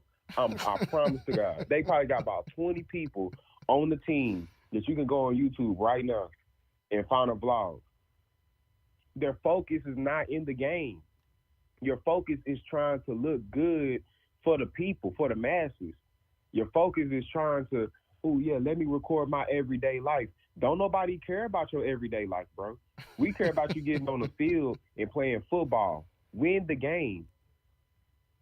No, I agree. You go out there to win the game. So when you don't win the game, there's going to be a lot of criticism that's going to come your way. And we ain't trying to hear none of that. Oh, they just hating on these young boys. Man, y'all need to be cool. These just some young, they 18, 19, 20. Man, they 20, 21 years old. They know what they signed up for whenever they came to college to play. They're going to get the same criticism that a person that Quinn Ewers will get if Texas play bad. They're going to get the same criticism. So it's a culture thing with them. Like right now, he's not looking, Shedeur not looking too good. And I will say this. I feel like Quinn is better, but I don't think it's too far, you know what I mean? But as of right now, you can't have them in your top 3. You probably can't even have them in your top 5 QBs right now, just because it's not looking that good. And it's gonna come a time, bro, when they play, they're finna have a hard time.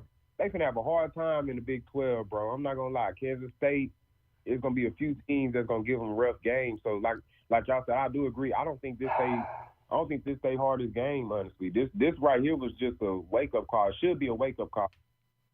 No, that's facts, and I agree. Like I said, it's a coaching thing. Deion got to get off social media to stop speaking.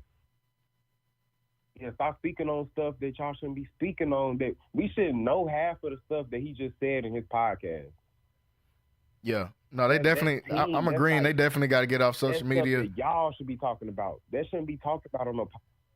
Yeah, I think that they gotta do a better job of, like you just said, keeping the main thing the main thing. Now I don't agree with him not being a top 5 quarterback in the class. And Quay, I'll let you go ahead. You were going to chime in on some of that. Bro, Quinn, you was almost not the best quarterback on his team, bro. Y'all gotta He not. Okay, so Quinn Ewers is good. They both better than Shedeur. Come on. Come on, bro. If Shedeur played for the Texas Longhorns, they would still be undefeated. He's a good quarterback. He's never played with a great offensive line, ever. Like Jalen said, Quinn Ewers has never played with a bad offensive line, ever. Quinn Ewers, I don't believe I told y'all earlier, I don't think he's going to be an NFL talent.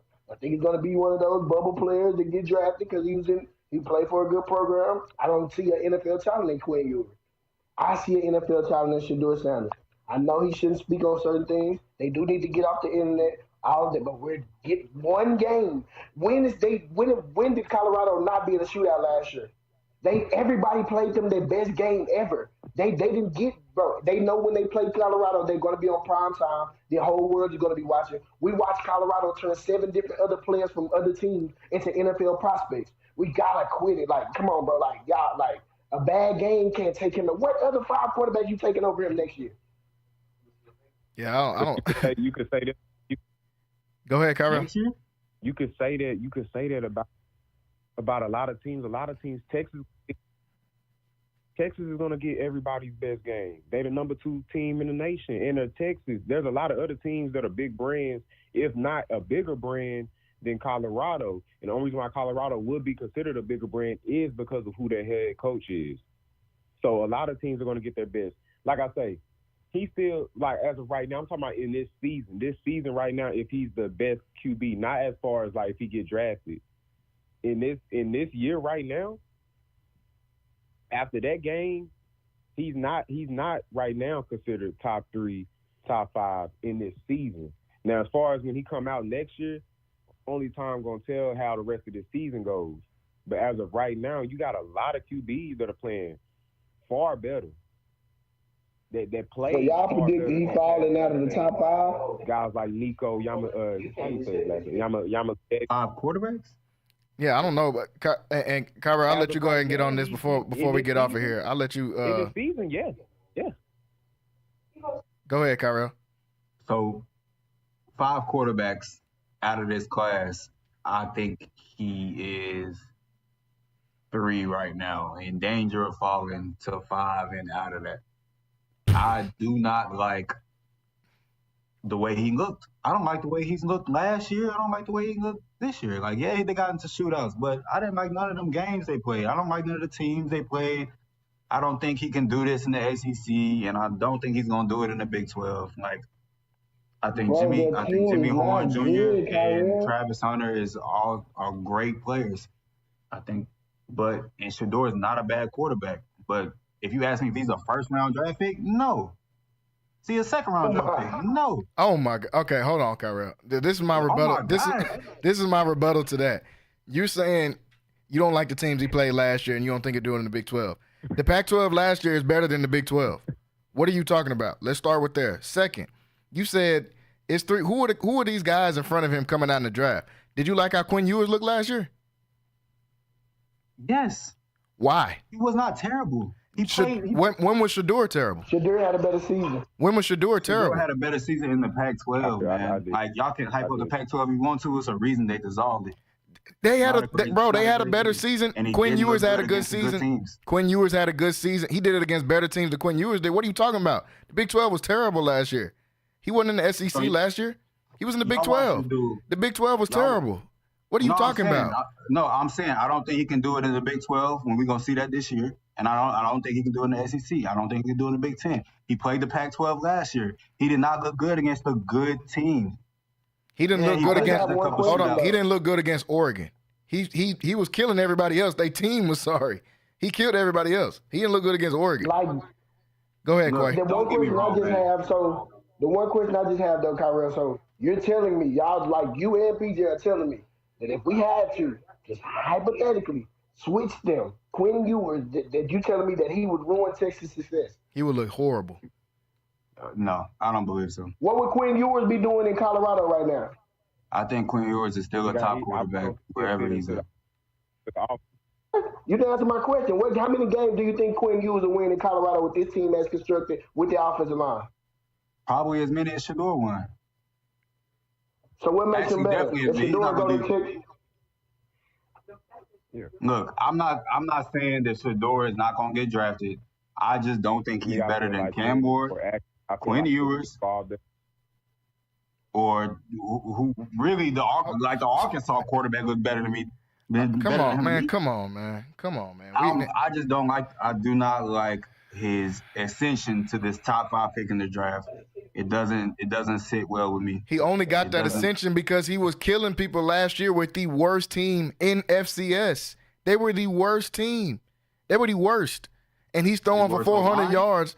No, the worst team. The worst corners, the worst linebackers, the worst defensive ends, the worst safeties, the worst running backs, the worst receivers, the worst O-line. So what game would put y'all was like, okay, Shedeur's a top 5 pick? Almost all of them last year outside of Oregon. Which game was like a moment?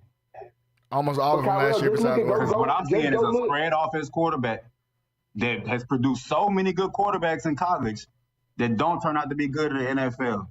I'm not seeing a draft pick. So you see it in Quinn Ewers?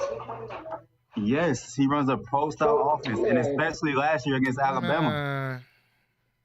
Come on, man. Yeah, he played in Big 12, but he also played Alabama and looked good against NFL. You finna lose a friend, bro. They team is good. Texas is cold. I don't see how we're gonna fault Shedeur for what he did, and then say, man, Quinn did this, bro. Quinn is on the best roster in the NCAA. They got the best roster, bro. Quinn Ewers looked good against Alabama. Yes or no? He looked decent, and they had the best roster. Or a top 3 roster. I ain't going to say the best. I think Ohio State got the best roster. PJ, go ahead before we get ready to close it out.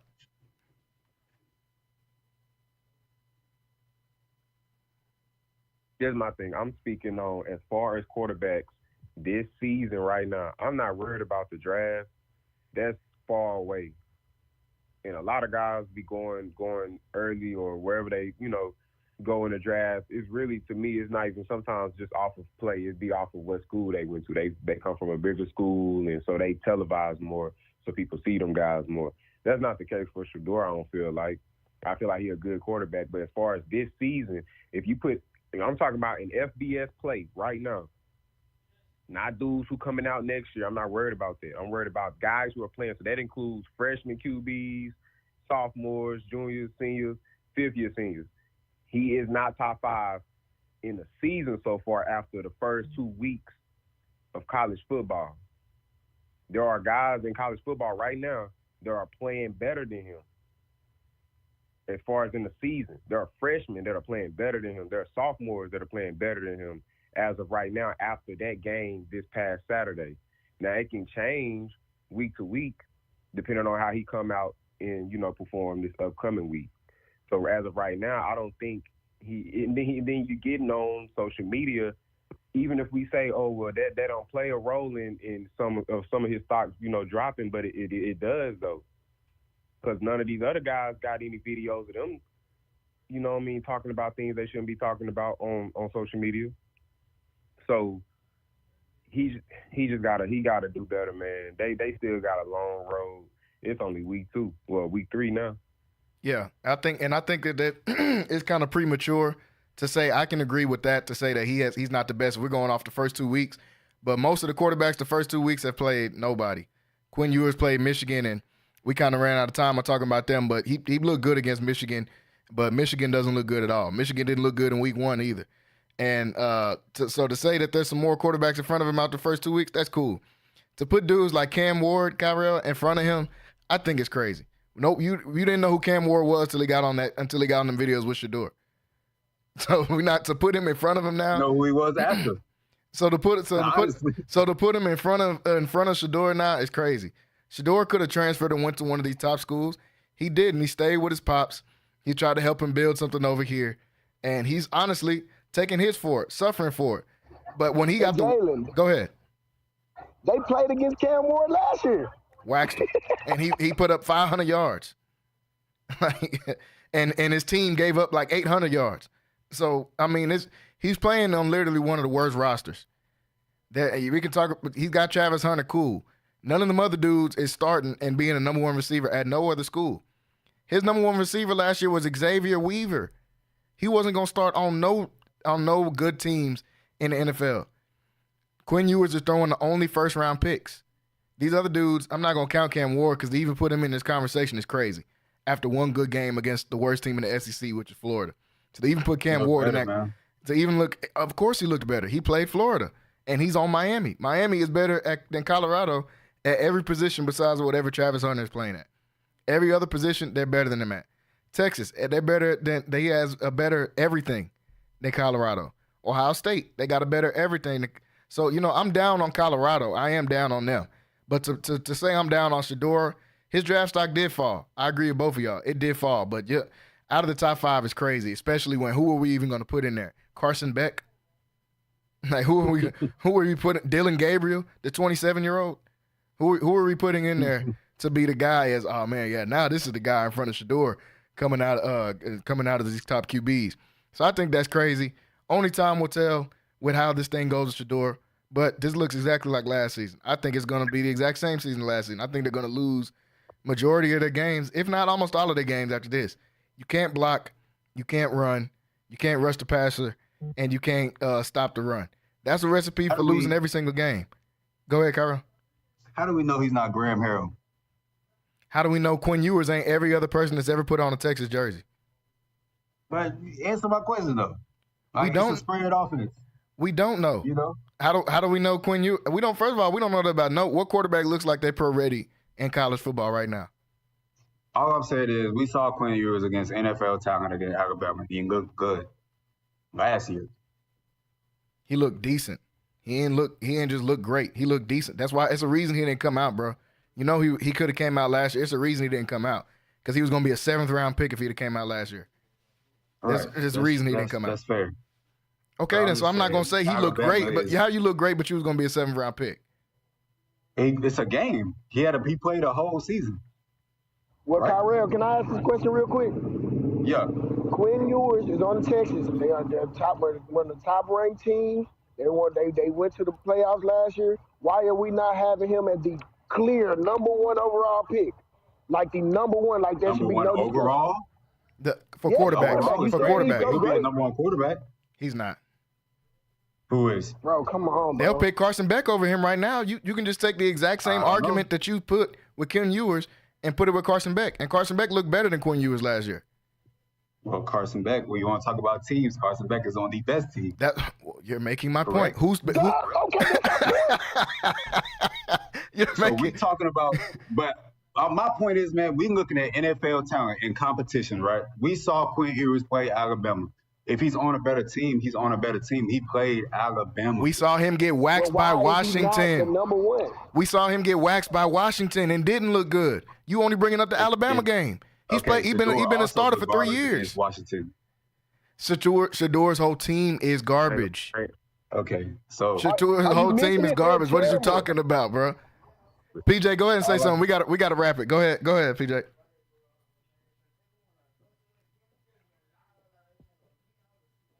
My bad. I was gonna say we didn't get whacked now against Washington. It still was a 1-score game.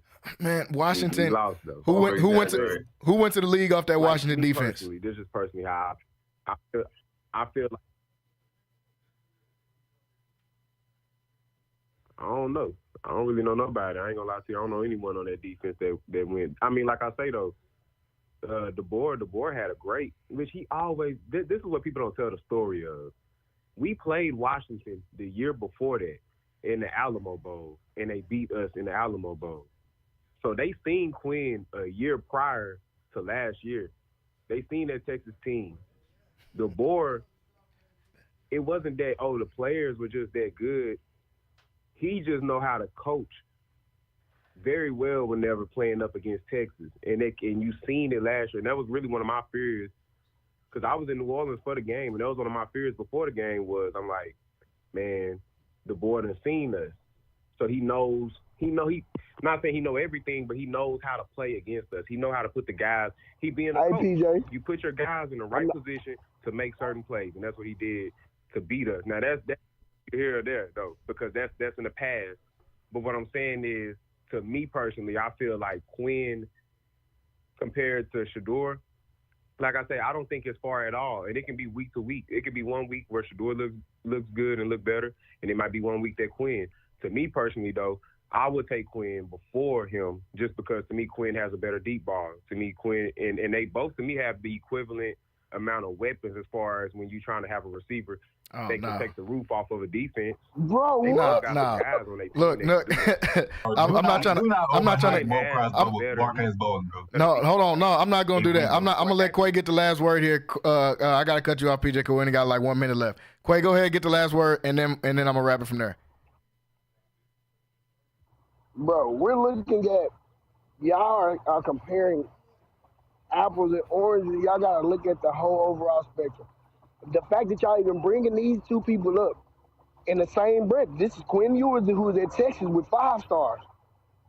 And we're watching Colorado, who's going to get their cousins after transfer portal. and maybe bringing a recruit here and there. What I'm saying is the fact that they're in the same breath, and then now he had a bad game. Y'all trying to discredit what he is, what his film look like. Bro, he's doing it with less. I don't think Quinn Ewers will win 3 games in Colorado. I don't think Jalen Beck will win. I don't think neither one of them are going to be NFL talents. They're going to be backups. I think a franchise is going to take Shedeur. If he doesn't go to first, I think he's going first off the board. Not first off the board, but the first quarterback off the board for sure. The talent is there. The footprint at the terrible team last year is there. We watching the quarterback. He's a good quarterback, bro. He's going to be a good quarterback in the NFL. We watching teams already talking about picking. We talking about oranges and apples here, guys. I just don't like how y'all discredited him for one game, man. No, I definitely feel you, and we're definitely going to have to bring this topic back up. Sponsored by Coast One Financial. Talking about these 2 quarterbacks, but I got to get out of here, folks. We got to wrap it up here today. Thanks for everybody watching with us. Make sure you go onto the YouTube and subscribe, Centex Sports TV. Also, check us out on Centex Sports 1, the app, and CentexSports1.com. We'll be back tomorrow, 5 to 7 p.m. We will see you guys then. Have a good evening.